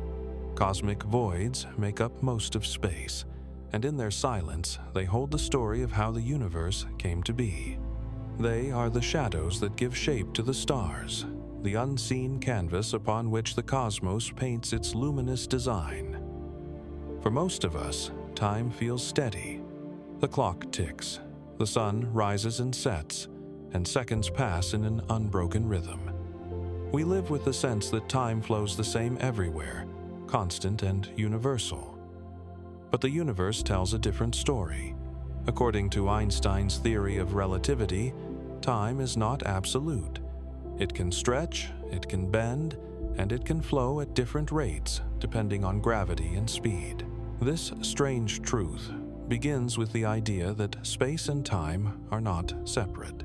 They form a single fabric called space-time. Every object with mass bends that fabric, just as a heavy ball placed on a trampoline causes the surface to curve. Planets, stars, and black holes create dents and wells in space-time, and within those wells, time itself flows differently. Imagine standing on the surface of Earth with a clock in your hand, while someone else floats high above you in orbit. Both clocks tick steadily, but when compared, they don't agree. The clock closer to Earth, deeper in its gravitational field, runs slightly slower. This is called gravitational time dilation. On Earth, the effect is tiny, but near something massive, like a neutron star or a black hole, the difference becomes dramatic. To an outside observer, time near such objects can appear to almost stop. Speed, too, reshapes the flow of time. The faster you move, the slower your time runs compared to someone at rest. This is time dilation due to velocity, another consequence of relativity. If you boarded a spacecraft and traveled close to the speed of light, your heart would beat normally. Your thoughts would flow in rhythm. But when you returned home, you would find that far more time had passed for everyone else. Months for you could be centuries for the world you left behind. These effects are not abstract. They are real, measurable, and even necessary for our daily lives. The GPS satellites orbiting Earth experience less gravity and higher speeds than we do on the surface. Their clocks tick slightly faster than ours. Engineers must correct for both gravitational and velocity-based time dilation, or else our navigation systems would drift by kilometers each day. Without relativity, the map apps on our phones would fail. Relativity also shapes the universe on cosmic scales. Near the event horizon of a black hole, time is pulled so tightly by gravity that it seems to freeze for an outside observer. In science fiction, this effect has inspired countless stories. But in science, it is a reminder that time is not separate from the universe's fabric. It is woven into it. Even light, the fastest traveler we know, bends to relativity's rules, curving around massive objects and stretching as space itself expands. Perhaps the most astonishing part of this story is how it changes our view of time itself. Time is not a rigid background against which events unfold. It is part of the stage, flexible and responsive to the mass and motion of what it contains. This means that the now you experience is not the same everywhere. Your present moment is local, bound to your position in space and the conditions around you. The universe is filled with countless flows of time, all slightly different, all real. So when we say time flows differently depending on gravity and speed, we are not speaking in metaphors. We are describing the universe as it truly is a place where clocks diverge, where journeys bend the calendar, and where even the stars must bow to the fabric of space-time. And perhaps there is comfort in this. Time is not a rigid prison, but a living current, shifting and flowing across the cosmos. Tonight, as you rest, remember that you are part of that current. Your seconds, your breaths, your dreams are woven into the same fabric that carries galaxies through space and bends light around black holes. Relativity is not just an equation, it is the rhythm of the universe itself. When we look out at the night sky, space feels like an endless backdrop, flat, still, and empty, a stage upon which stars and galaxies perform. But space is not a rigid stage. It is not fixed. According to Einstein's theory of general relativity, space itself is flexible, curved, and shaped by the presence of mass and energy. The universe does not simply exist in space. The universe is space, alive with its own invisible architecture. Imagine placing a heavy ball on a stretched sheet of fabric. The sheet bends, sinking around the weight. If you roll a smaller ball nearby, it will curve inward, following the dent created by the heavy ball. This simple picture is a metaphor for gravity. The sun, massive and radiant, bends the fabric of space-time around it. The Earth does not circle because it is being pulled by an invisible force. It moves the way it does because it is following the natural curves of space. Planets orbit stars, stars orbit galaxies, and galaxies themselves move along these invisible warps. This idea was radical when Einstein proposed it in 1915. Until then, gravity was thought of as a force between masses, acting instantly across empty space. Einstein replaced that picture with something more elegant. Mass and energy tell space-time how to curve, and curved space-time tells matter how to move. Suddenly, gravity was not a force at all, but the geometry of the universe itself. And this geometry can be observed. In 1919, during a solar eclipse, astronomers measured the position of stars near the Sunday. As the sunlight was blocked, The stars appeared shifted, as if displaced from their true positions. The reason? The sun's mass had curved the space around it, bending the paths of starlight. This was the first dramatic confirmation of Einstein's theory, proof that space itself is not flat but malleable. The effect grows stronger with greater mass. Around Earth, space curves gently, enough to hold satellites in orbit. Around neutron stars, the curve is steeper, compressing matter and time itself.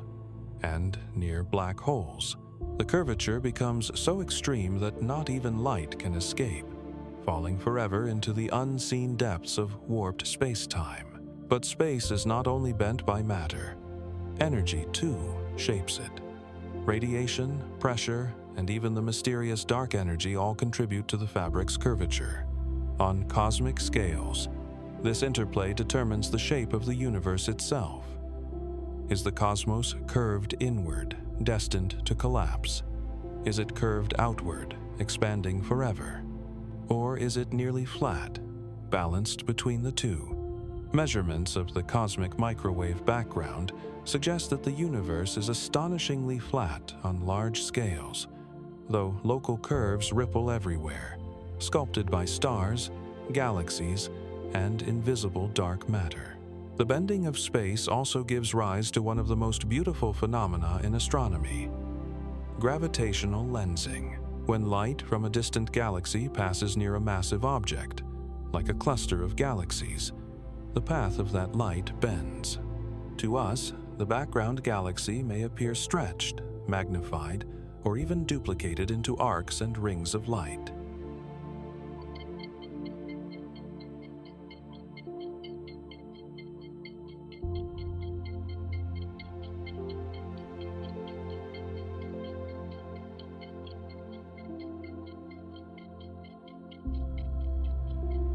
Astronomers use this effect to study galaxies billions of light years away, cosmic whispers revealed only because space itself has curved their light toward us. Perhaps the most humbling truth is that we ourselves live inside this curved fabric. Every step you take, every orbit Earth completes around the sun, every beam of starlight reaching your eyes is guided by the geometry of space-time. We don't notice it because we are immersed in it, like fish in the sea. But without it, the universe would have no shape, no structure, no story. So tonight, as you close your eyes, imagine the invisible curves beneath you. The Earth dips the fabric of space, the sun bends it more deeply, and the galaxy itself flows within an even greater arc. You are part of this web of geometry, moving gently along the lines drawn by mass and energy. The cosmos is not a static canvas. It is a living fabric, flexing, bending, and carrying you with it through the quiet infinity of space-time. When we think of the Big Bang, it is easy to imagine a sudden explosion, a flash of light bursting outward into darkness.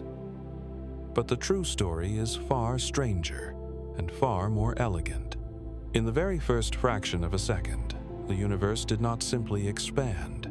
It inflated, stretching faster than the speed of light itself, ballooning from subatomic size to cosmic scale almost instantly. This event is known as cosmic inflation. To picture it, imagine a tiny speck, smaller than an atom, smaller than a proton, containing all the energy of the universe.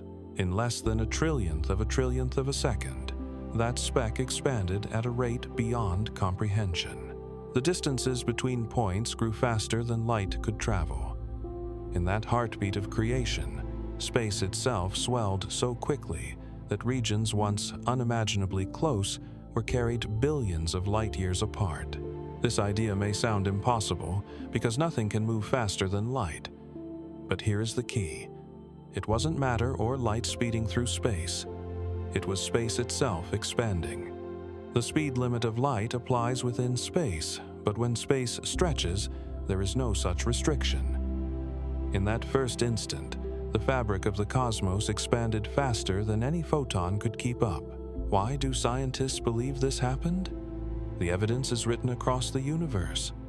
One clue comes from the cosmic microwave background radiation, the faint afterglow of the Big Bang. When we map it across the sky, it appears astonishingly uniform, nearly the same temperature everywhere. Without inflation, there should not have been enough time for distant regions to even communicate with each other, to balance out their conditions. Yet they did. Inflation explains this. Before space ballooned, those regions were close enough to even out, and then inflation carried them apart. Another clue lies in the structure of galaxies. Inflation predicts that tiny quantum fluctuations, ripples in the energy field of the newborn universe, would be stretched into larger variations. Over billions of years, those variations grew into the cosmic web, the filaments, clusters, and voids of galaxies we see today. In other words, the galaxies themselves are fossils of quantum whispers, magnified by inflation. Cosmic inflation also answers the mystery of why the universe looks so flat on large scales.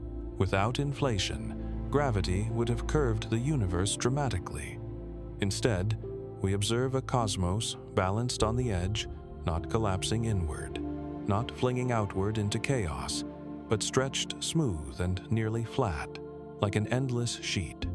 Inflation's rapid expansion ironed out the wrinkles, leaving a cosmos uniform across vast distances. Yet, as much as inflation explains, it also leaves deep mysteries. What caused it? Scientists propose that a special energy field, sometimes called the inflaton field, drove this expansion. When it ended, its energy transformed into particles and radiation, filling the universe with the ingredients for stars and galaxies. But the nature of that field remains unknown. Was inflation a one-time event, or does it happen repeatedly in different regions of space?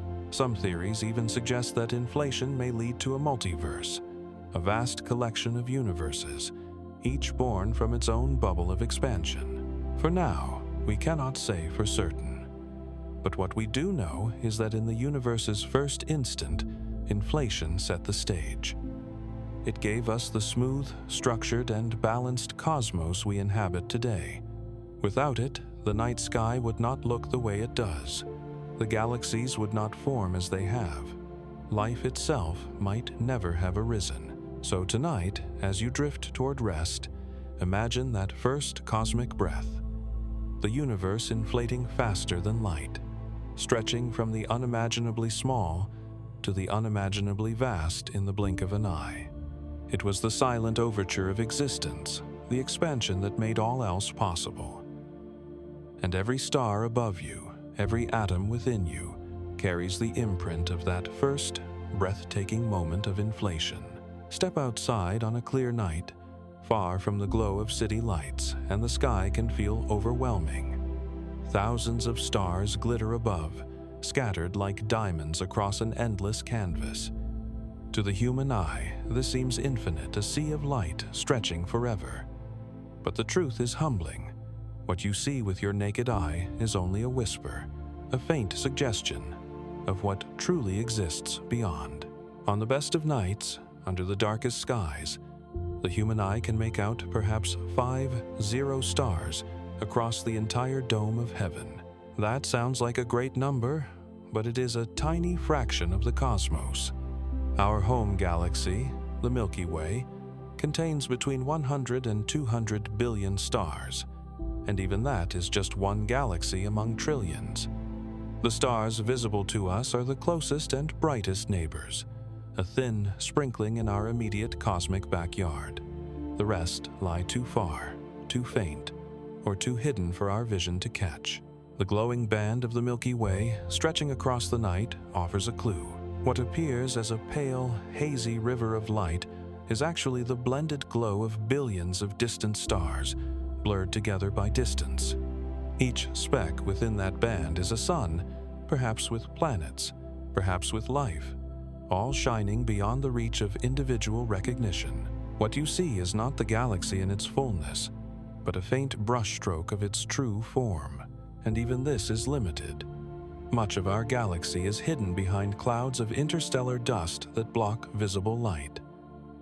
To our eyes, These regions appear as dark patches or gaps in the star fields. But when astronomers use infrared and radio telescopes, the darkness comes alive with stars, nebulae, and entire nurseries of creation. What looks empty to us is anything but. Beyond the Milky Way lies a universe we can hardly imagine.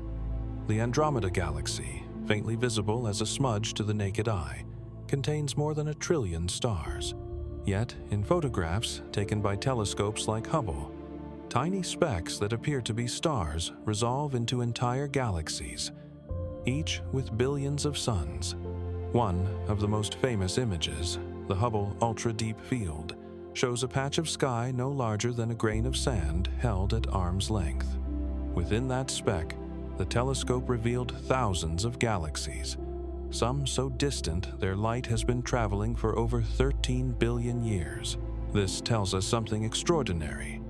The night sky that feels so full is, in reality, almost empty compared to what exists. What we see is not the universe itself, but a faint echo of its immensity. Our eyes were shaped for the surface of Earth, not for the depths of the cosmos. Without instruments, we see only the surface layer of a universe far richer than we can comprehend. And beyond even the visible lies the invisible. Most of the matter in the universe is not stars or planets at all, but dark matter, unseen but real, holding galaxies together. Most of the energy in the cosmos is dark energy, driving expansion ever faster. These make up 95% of the universe, yet they emit no light. They are not just whispers, but silences the hidden fabric of reality. So the stars above you, as breathtaking as they are not the full story. They are introductions, glimmers of a cosmos that extends beyond sight, beyond imagination. The night sky is not infinite light, but a subtle hint, a gentle reminder of something greater than we can see. Tonight, as you rest beneath the stars, remember, what you see is not all their island.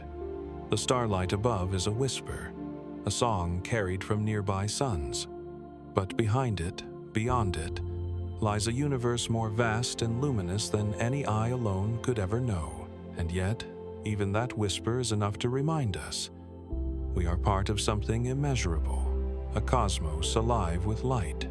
When we think of the universe, galaxies often come to mind, first immense islands of stars, gas, dust, and dark matter, drifting across the cosmic sea. Each galaxy contains billions or even trillions of suns, along with planets, nebulae, and mysterious black holes at their centers.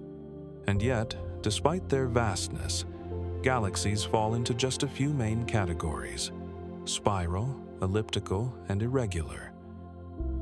Each type tells a different story, and each carries its own quiet beauty. The most familiar to us are the spiral galaxies. Our own Milky Way is one of these. Spirals are shaped like grand pinwheels, their glowing arms unfurling around a bright central bulge. Within those arms lie nurseries of stars, great clouds of gas and dust where new suns are born. Their graceful curves trace patterns of rotation, glowing blue with young, hot stars and dotted with crimson nebulae. Spiral galaxies are alive with activity, their arms both delicate and dynamic, slowly turning over billions of years. When you picture a galaxy, this is probably what you see: a spiral, bright and elegant, shining like a flower in the dark. Then there are the elliptical galaxies. Unlike the structured elegance of spirals, ellipticals appear as glowing ellipses or spheres of light, smooth and featureless at first glance. They range from nearly round to elongated shapes, containing stars that are mostly old and red. Ellipticals are quieter galaxies. They have little gas or dust left to form new stars, so they shine with the soft glow of suns that have burned for billions of years. Some ellipticals are small, dwarf galaxies with only a few billion stars. Others are giants, stretching hundreds of thousands of light years across, dominating the centers of galaxy clusters. Their beauty lies in their simplicity. vast, ancient collections of stars, glowing steadily like embers in the night. And then there are the irregular galaxies, the misfits of the cosmos. As their name suggests, they have no fixed shape. Some look like scattered star fields, others like chaotic clouds twisted by gravitational encounters. Many irregulars are small, containing only a fraction of the stars of larger spirals or ellipticals. But their irregularity often tells a deeper story. They may have been distorted by collisions with neighboring galaxies, tugged and reshaped by gravitational tides. Or they may simply represent earlier stages of galactic evolution, before the forces of rotation sculpted them into more orderly forms. Their beauty lies in their unpredictability. No two look alike, each one carrying the scars and surprises of cosmic history. These categories, spiral, elliptical, irregular, are not rigid boxes but stages in a cosmic cycle. Galaxies evolve over billions of years, and interactions play a central role. Two spirals colliding may merge into a massive elliptical, their ordered arms destroyed in the dance. A dwarf irregular may be pulled apart, its stars scattered into streams across the sky. Even our Milky Way is not fixed. In about 4.5 billion years, it will collide with the Andromeda galaxy. The graceful spirals of both will likely dissolve into a vast elliptical, a transformation written by the hand of gravity itself. For astronomers, classifying galaxies is not just an exercise in naming shapes. Their forms tell us about their histories, their contents, and their futures. Spirals reveal ongoing star birth. Ellipticals tell of maturity and age. Irregulars whisper of turbulence and change. Together, they form a cosmic gallery of diversity, each painting a portrait of what gravity, time, and matter can create. And so, when we say galaxies can be spiral, elliptical, or irregular, we are not just describing shapes. We are describing lives, stages, and transformations. Each galaxy is a city of stars, evolving over eons, sculpted by encounters and shaped by time. Tonight, as you rest, imagine drifting through this gallery. A spiral turns slowly, its arms glowing with young stars. An elliptical glows softly, ancient and calm. An irregular drifts in chaos, unpredictable but beautiful. Each one is different, and each one is a reminder that the universe, like life, thrives in variety. For centuries, people assumed the universe was steady and eternal, that the stars above were fixed, shining in their places forever. Even after Edwin Hubble discovered in the 1920s that galaxies are moving away from us, expanding the fabric of space itself. Many believed that expansion must eventually slow down. Gravity, after all, is universal. The pull of matter was expected to gradually rein in the outward rush, perhaps even causing the cosmos to collapse back on itself one day. But the universe revealed a different truth, one stranger and more profound. In the late 1990s, astronomers studying distant supernovae, exploding stars that act like cosmic lighthouses, made a shocking discovery. The expansion of the universe is not slowing down, it is speeding up. Galaxies are racing apart faster today than they were billions of years ago. And the farther away we look, the faster that acceleration becomes. The cause of this acceleration is something scientists now call dark energy. We do not see it, we do not touch it, and we do not yet understand its nature. Yet its effects are written into the very fabric of the cosmos. Dark energy acts as a kind of repulsive force, stretching space itself and driving galaxies farther apart. It is not a wind blowing through the stars, but a property of space itself, a subtle pressure woven into reality. How much of the universe is dark energy? Current measurements suggest about 68%.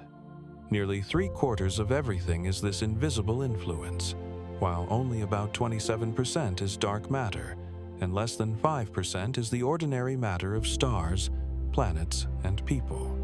The part of the universe we see the galaxies shining in the night is only a tiny fraction of the whole. Most of the cosmos is dark, unseen, and still mysterious. The effects of dark energy are not only in the distant past, they shape the future as well. If the acceleration continues, galaxies far beyond our local group will eventually slip beyond our cosmic horizon. Their light will never reach us again.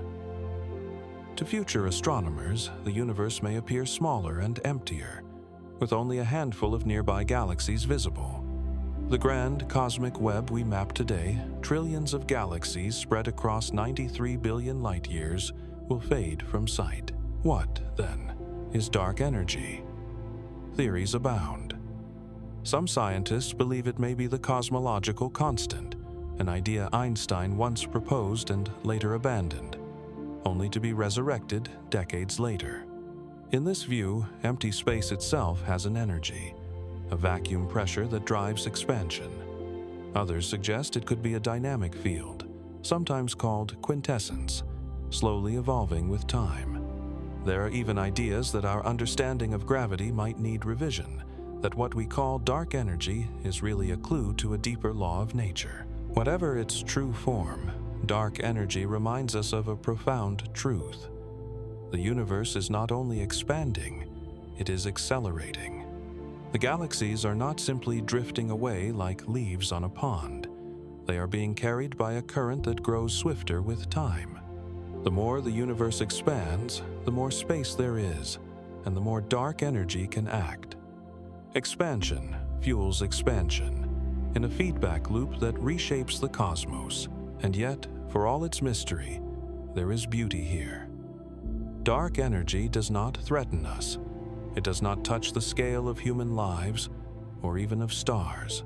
Its effects are vast and patient, unfolding over billions of years.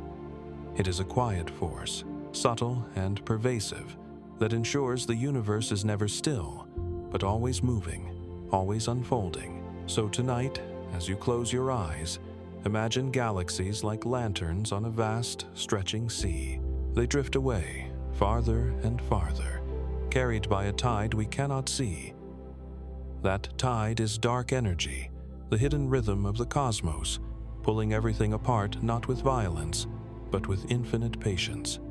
And though we do not yet know what it is, we can be certain of this. It is real, it is powerful, and it is carrying the universe into its future. Every star is a furnace, a glowing sphere of nuclear fire. In their hearts, stars fuse light elements like hydrogen and helium into heavier ones, releasing the energy that makes them shine. For millions or billions of years, this process continues, layer upon layer, building elements like carbon, oxygen, and silicon, the very ingredients of life. But stars cannot go on forever. Eventually, their fuel runs out, and for the most massive stars, that ending is spectacular. It is a supernova, a titanic explosion that not only destroys the star, but also creates and scatters the heaviest elements into the universe. When a star many times the mass of our sun nears the end of its life, its core becomes unstable. It fuses heavier and heavier elements in quick succession, but when it reaches iron, fusion can no longer provide energy. The star collapses inward, and then rebounds in a violent shockwave.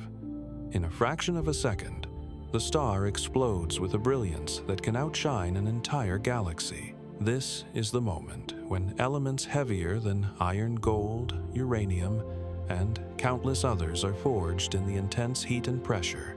These explosions are not just endings, they are beginnings. The iron in your blood, the calcium in your bones, the gold in your jewelry, all of it was born in a dying star. Without supernovae, the universe would be poor, limited to light elements. With them, it is rich, capable of forming rocky planets, oceans, and life itself. Carl Sagan's famous phrase, "We are made of star stuff," is no metaphor. It is literal truth. Astronomers have watched supernovae unfold in distant galaxies, some so bright they can be seen across the universe.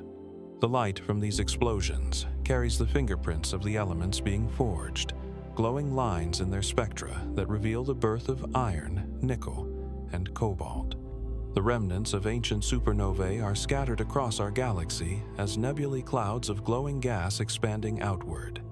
The Crab Nebula, the remnant of a supernova recorded by Chinese astronomers in the year 1054, still glows today, a colorful ghost of a star that once was. Supernovae also shape galaxies. The shock waves from their explosions trigger new waves of star formation, compressing gas clouds into nurseries where new suns are born. In this way, the death of one star gives rise to many more, recycling material across cosmic generations. Galaxies are not static collections of stars, but living ecosystems, where death and birth are intertwined. And not all heavy elements come solely from supernovae. In recent years, astronomers have discovered that when two neutron stars collide, they too produce enormous amounts of heavy elements, like gold and platinum.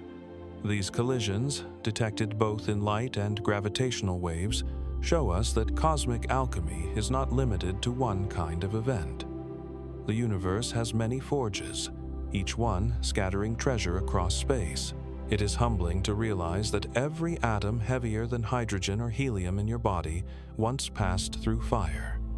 The oxygen you breathe was forged in the heart of a star. The iron that carries that oxygen through your blood was created in a supernova billions of years ago. The gold on Earth came from cataclysmic events so violent that space-time itself rippled. Every part of you is a record of cosmic history. So, when we say that supernovae seed the cosmos with heavy elements, we are saying they are the gardeners of the universe. They plant the materials from which planets, oceans, mountains, and people can grow. Without their explosions, the universe would still shine, but it would be sterile, a place of light without life. Tonight, as you drift into rest, imagine the silent fireworks of a supernova unfolding light years away. In that brilliance, new elements are born, scattered into the darkness, waiting to become part of future worlds. And remember, you carry those ancient explosions within you. You are living proof that even the most violent endings can become the most beautiful beginnings. Stars, like living beings, have life cycles. They are born, they shine, and eventually, they die. But unlike us, their lives are measured not in decades or centuries, but in millions, billions, and even trillions of years. And the length of a star's life depends on one simple factor: its mass. The most massive stars live fast and die young. Imagine a star tens or even hundreds of times more massive than our Sunday. In its core, nuclear fusion burns with tremendous intensity, consuming hydrogen fuel at a staggering rate. These stars blaze brilliantly, glowing blue and white, their light so fierce it can outshine thousands of ordinary stars. Yet their brilliance comes at a cost. Within just a few million years, a blink in cosmic terms, they burn through all their fuel. Their deaths are dramatic, ending in supernova explosions that scatter heavy elements across the cosmos and sometimes leave behind neutron stars or black holes. By contrast, stars like our Sun lead far calmer lives. With a moderate mass, the Sun burns steadily, fusing hydrogen into helium in a controlled way. Its lifespan is about 10 billion years, and it is currently about halfway through its journey. When its fuel eventually runs low, it will expand into a red giant, shedding its outer layers into space before shrinking into a white dwarf, a hot, dense ember that will slowly fade over billions more years. And then there are the smallest stars of all the red dwarfs. These tiny suns, often less than half the mass of the Sun, burn with a gentle glow, often too faint to be seen without telescopes. Their secret lies in their thrift. They fuse hydrogen so slowly and efficiently that they waste almost nothing. As a result, they can live not for billions, but for trillions of years. None have yet died, because the universe itself is only 13.8 billion years old, far younger than the lifespan of these tiny stars. In fact, the very first red dwarfs born after the Big Bang are still shining today and will continue to shine long after every star we see in the night sky has faded away. This wide range of lifespans paints a picture of diversity. Massive stars live lives of intensity, bright but brief, like fireworks bursting across the night. Medium stars, like our Sun, walk a steady middle path, shining long enough for planets and perhaps life to emerge around them. And the smallest stars are the patient keepers of time, glowing softly for eons, ensuring that the universe will never be truly dark. These differences matter profoundly for the story of the cosmos. Massive stars create the heavy elements needed for planets and life, but they vanish quickly. Smaller stars provide stability, offering billions of years of steady light that may give life time to take root and evolve. Without both the fiery giants and the quiet dwarfs, the universe would not have the richness it does. Astronomers sometimes say that the stars are like actors in a play, each with different roles and lifetimes. Some rush on stage, brilliant but brief, leaving an unforgettable mark. Others linger quietly, shaping the story slowly, almost unnoticed. And the smallest ones may carry the play far into the future, long after the curtain has fallen on the rest. So, when we say some stars live only millions of years, while others endure for trillions, we are speaking of the full range of cosmic lifespans. From fleeting brilliance to eternal patience, the stars remind us that time itself has many rhythms. Tonight, as you gaze at the stars, remember that you are seeing lives at different stages. Some of those suns are burning furiously, racing toward an imminent end. Others are just beginning, their light steady and patient, destined to shine for longer than the universe has existed so far. And within that diversity lies a quiet truth. The cosmos does not rush. It unfolds across scales of time so vast that even the shortest stellar life is a story written in millions of years. Right now, as you sit or lie still, countless invisible travelers are passing through your body. They do not come from Earth, nor even from the Sunday. They come from deep space, born in violent events across the galaxy and beyond. These are cosmic rays, high-energy particles that rain down on our planet every moment of every day. Though unseen, they are a constant reminder that we are connected to the wider universe in the most direct and physical way. Cosmic rays are not rays in the traditional sense.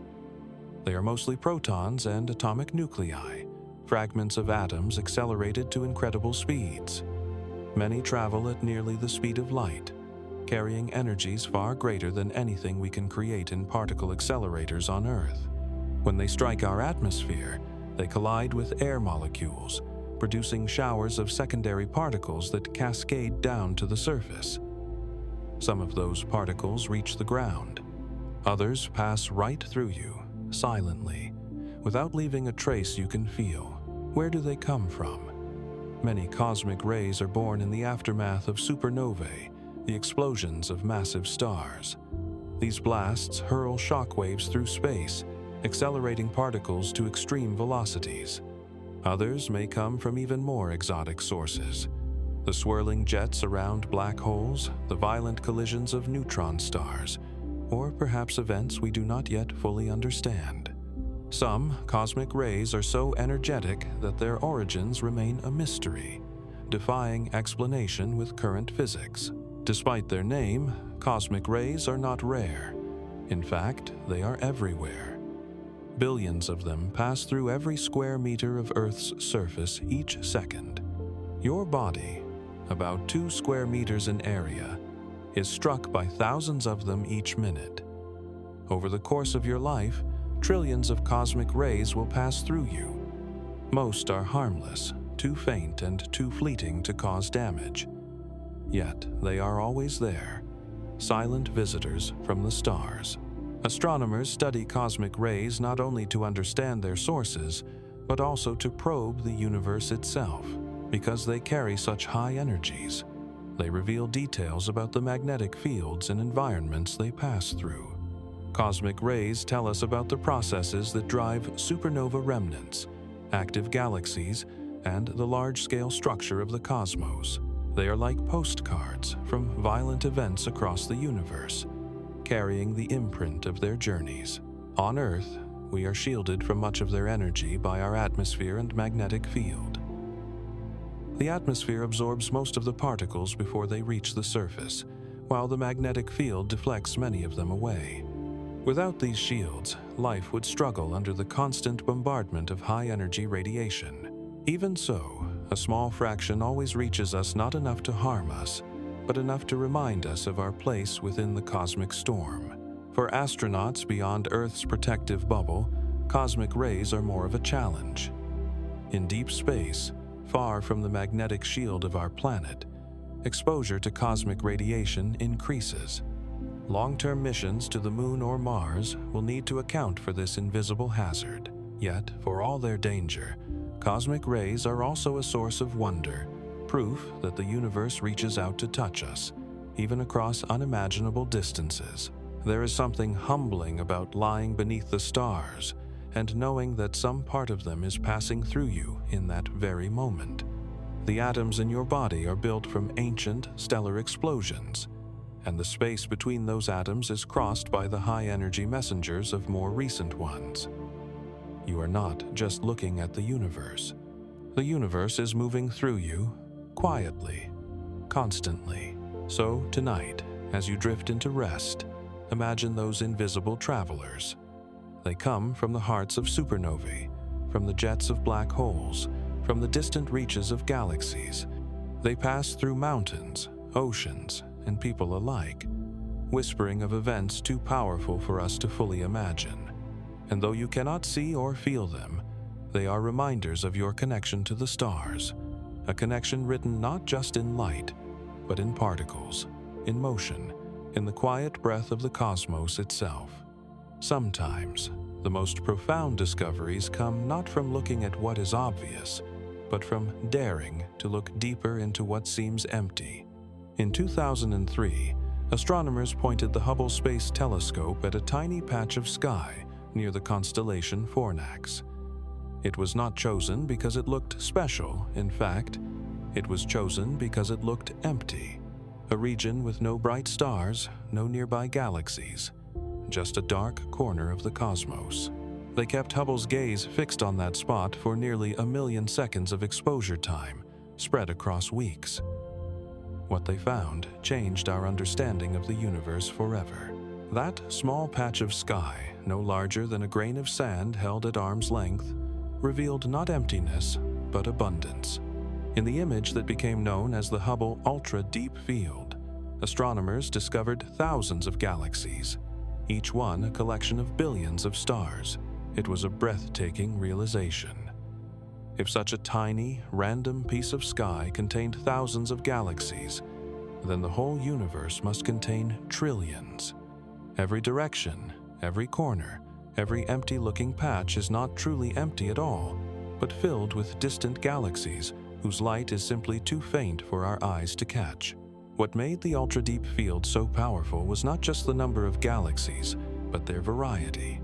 Some appeared large and well-formed spirals and ellipticals, like the galaxies nearby. Others were tiny, irregular, and faint, their light stretched by billions of years of travel. Many of these faint smudges are among the most distant galaxies ever observed, their light beginning its journey when the universe was only a few 100 million years old. Looking at them is like peering back in time into the early chapters of cosmic history. The galaxies in the ultra-deep field are fossils of the young universe, showing us how the first structures formed and grew.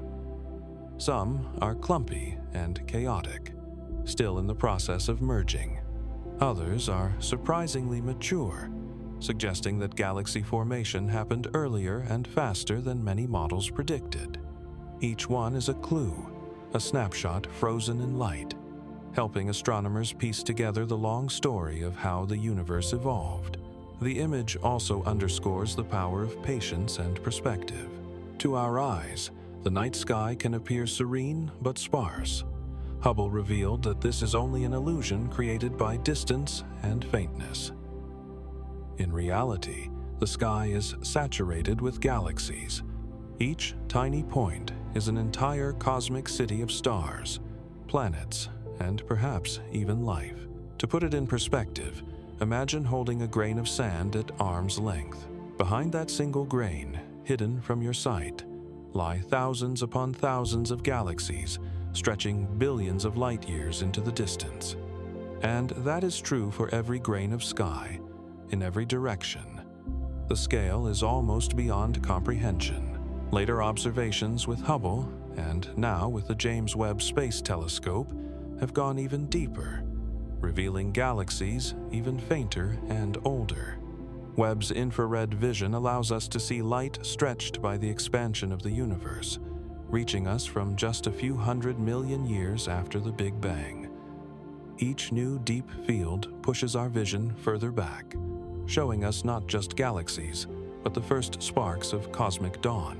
What the ultra-deep field teaches us is both scientific and philosophical. Scientifically, it tells us that the universe is vast beyond measure, filled with galaxies at every scale of distance and time. Philosophically, it reminds us that emptiness is often an illusion. What seems dark may hold endless light, waiting only for us to look closely enough. So tonight, as you rest, remember the lesson of that grain of sand. The stars above you are only the nearest lights in an infinite ocean. Behind every dark patch of sky lies a universe overflowing with galaxies, each carrying stories billions of years old. The night sky is not sparse. It is crowded with wonders, so many that even eternity might not be enough to explore them all. When we stand beneath the night sky, the stars seem endless. But the truth stretches far beyond even what we can see. Astronomers often speak of the observable universe, a sphere about 93 billion light-years across, bounded by the farthest light that has had time to reach us since the Big Bang. Yet this is only what is visible. Beyond that cosmic horizon lies more, perhaps much more. And here lies one of the deepest mysteries of all. The universe may be infinite. We do not know where, or if, it ends. The reason we cannot see farther is simple. Light takes time to travel, and the universe has a finite age, 13.8 billion years. The most distant galaxies we observe are not at the edge of everything, only at the edge of what light has reached us. Beyond them, the universe may continue, extending in all directions without limit. If you could step outside our observable sphere, you might find galaxies stretching forever, with no boundary, no wall, no edge, just more universe. But is the universe truly infinite, or simply unimaginably large? That remains one of science's most profound unanswered questions. Observations of the cosmic microwave background suggest that, on the largest scales, the universe is astonishingly flat. This flatness implies that it could be infinite, stretching endlessly in every direction. Yet, it is also possible that it is finite but so vast that its curvature is imperceptible to us, like standing on the surface of Earth and mistaking it for flat because the horizon hides the curve. Infinity is a difficult concept to grasp. A finite universe is easier to picture, perhaps like a sphere, curving back on itself so that if you traveled far enough in one direction, you might eventually return to your starting point. But an infinite universe carries no such limits. It would mean that galaxies go on forever, stars beyond stars, with no ultimate edge. Somewhere out there, no matter how far you traveled, there would always be more. If the universe is infinite, it leads to startling possibilities. With infinite galaxies and infinite stars, there might be infinite planets too, some resembling Earth, others entirely alien. In such a universe, every possible arrangement of matter might exist somewhere. There could even be other versions of us, not in a mystical sense, but as a simple consequence of infinity, where chance eventually repeats itself. This is speculation, of course, but it shows how deeply the question stretches into philosophy as well as science. If the universe is finite, its size is still beyond comprehension.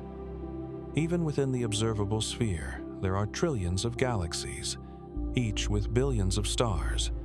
If the cosmos continues far beyond what we can see, whether finitely or infinitely, then our place within it becomes even smaller, a tiny dot within an endless expanse. For now, we do not have the answer. The limits of observation mean we can never directly see beyond our horizon. The only clues come from indirect measurements, patterns in the cosmic background, or the predictions of theories like inflation, which suggest that the universe should be vastly larger than the observable part, perhaps infinite. And yet, maybe it is fitting that the question remains open. The universe keeps some of its secrets hidden, inviting us to wonder. Infinity is not something we need to solve to appreciate.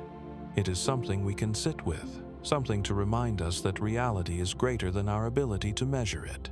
So tonight, as you drift into sleep, imagine the universe continuing beyond sight. Imagine galaxies stretching endlessly, stars and worlds with no boundary. Whether infinite or simply unimaginably vast, the cosmos has no edge that we can touch. It is an ocean without shore, and we are floating within it, witnesses to a mystery that may never truly end. Imagine the surface of a still pond.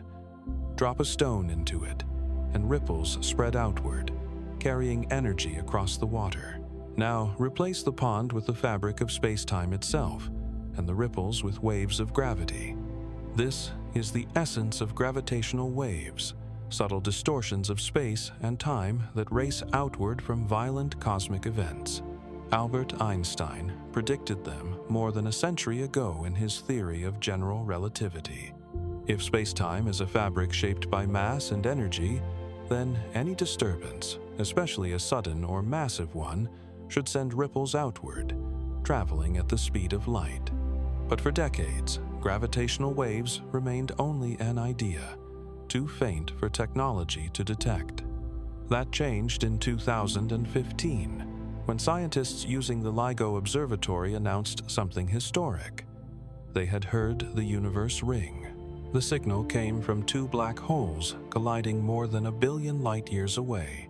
Each black hole was more than 30 times the mass of the Sun, and as they spiraled together, they stirred the fabric of space-time itself.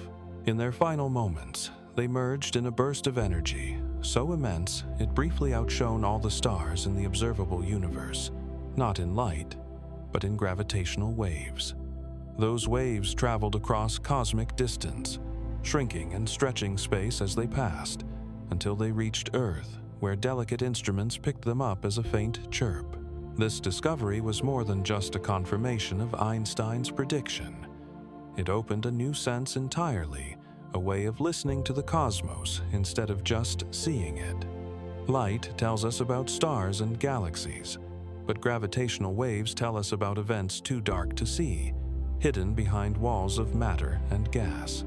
Black hole collisions, neutron-star mergers, and perhaps even echoes of the Big Bang itself can all send ripples into the fabric of reality. Since that first detection, LIGO and its sister observatories like Virgo and Cagra have recorded dozens more events. Each one is a cosmic symphony, the sound of massive objects colliding in distant corners of the universe.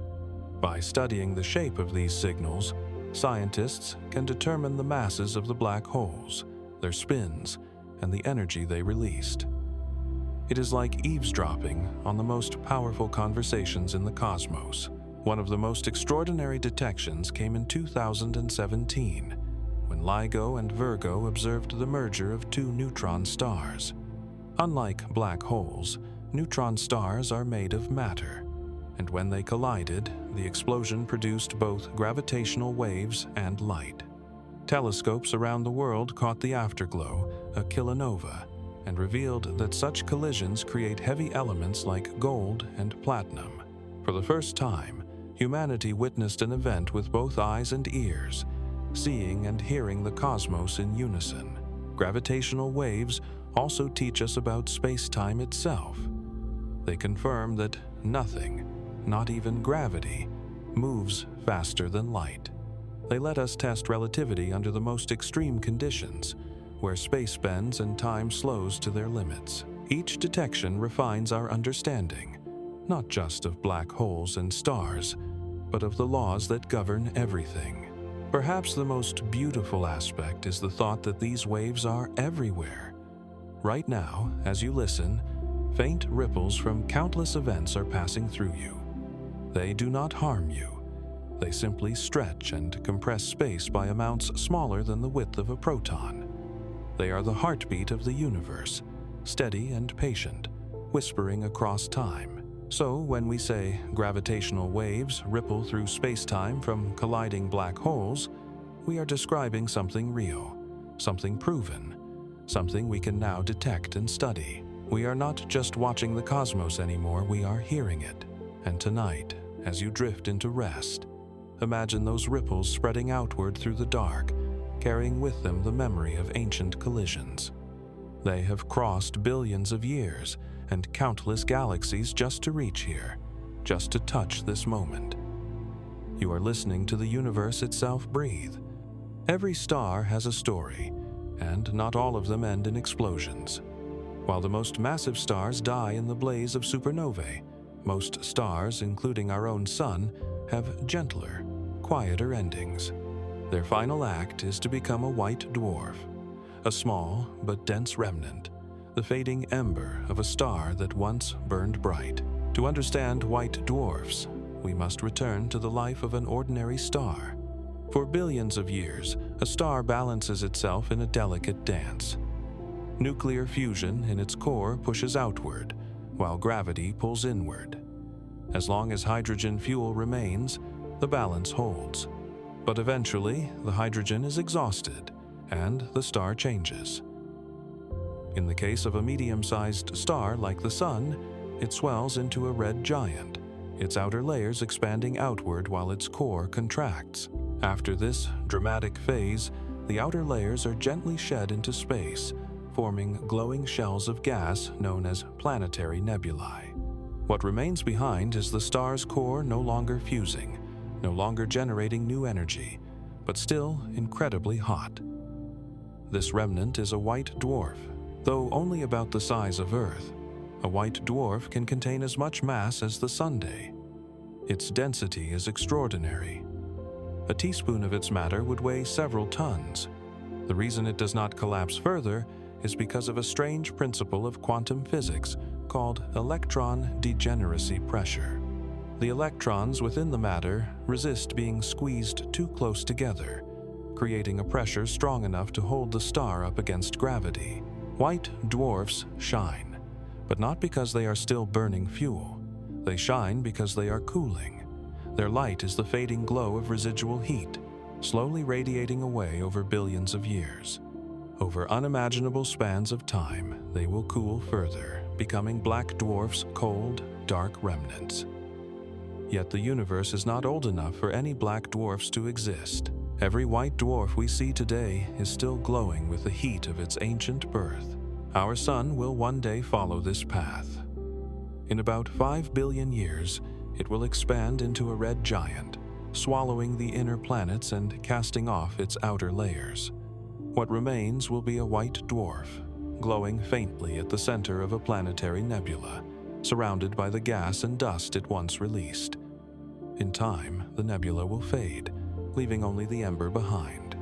Earth, if it survives at all, will orbit a small, dim star, its brilliance long gone. White dwarfs are not only beautiful in their solitude, they also play roles in some of the most dramatic events in the cosmos.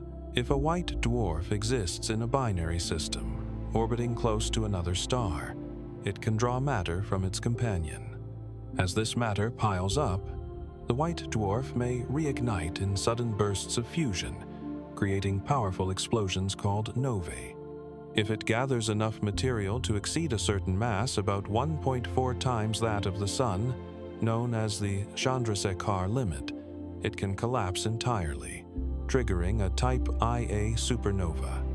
These explosions are so bright they can outshine entire galaxies, and they serve as cosmic yardsticks, helping astronomers measure the expansion of the universe. Yet most white dwarfs live quietly, slowly cooling in silence. Some are found surrounded by faint disks of dust, perhaps the remains of shattered planets or asteroids. Others carry magnetic fields billions of times stronger than Earth's. Each one is a monument to the life of a star, a reminder that even in death, stars leave something behind. So when we say white dwarfs are the fading embers of once shining stars, we mean they are the quiet afterglow of stellar lives. They are what remains when the fires of fusion go out, still glowing softly as they release their last warmth. Tonight, as you look at the stars, remember that many will end this way, not in violence, but in silence, cooling steadily in the darkness. And one day, our sun will join them. The story of white dwarfs is not tragic. It is peaceful, a reminder that even as stars fade, they leave behind a quiet beauty, a final light that lingers in the dark. And so, as we leave the vast canvas of the universe behind, let your mind rest easy. The cosmos is ancient, patient, and infinite. And for this moment, you are part of it, drifting among its quiet wonders. If these stories helped you relax, you can like, subscribe, or share this with someone else who might need a peaceful night. But for now, simply close your eyes, slow your breath, and let the stars keep watch as you fall asleep.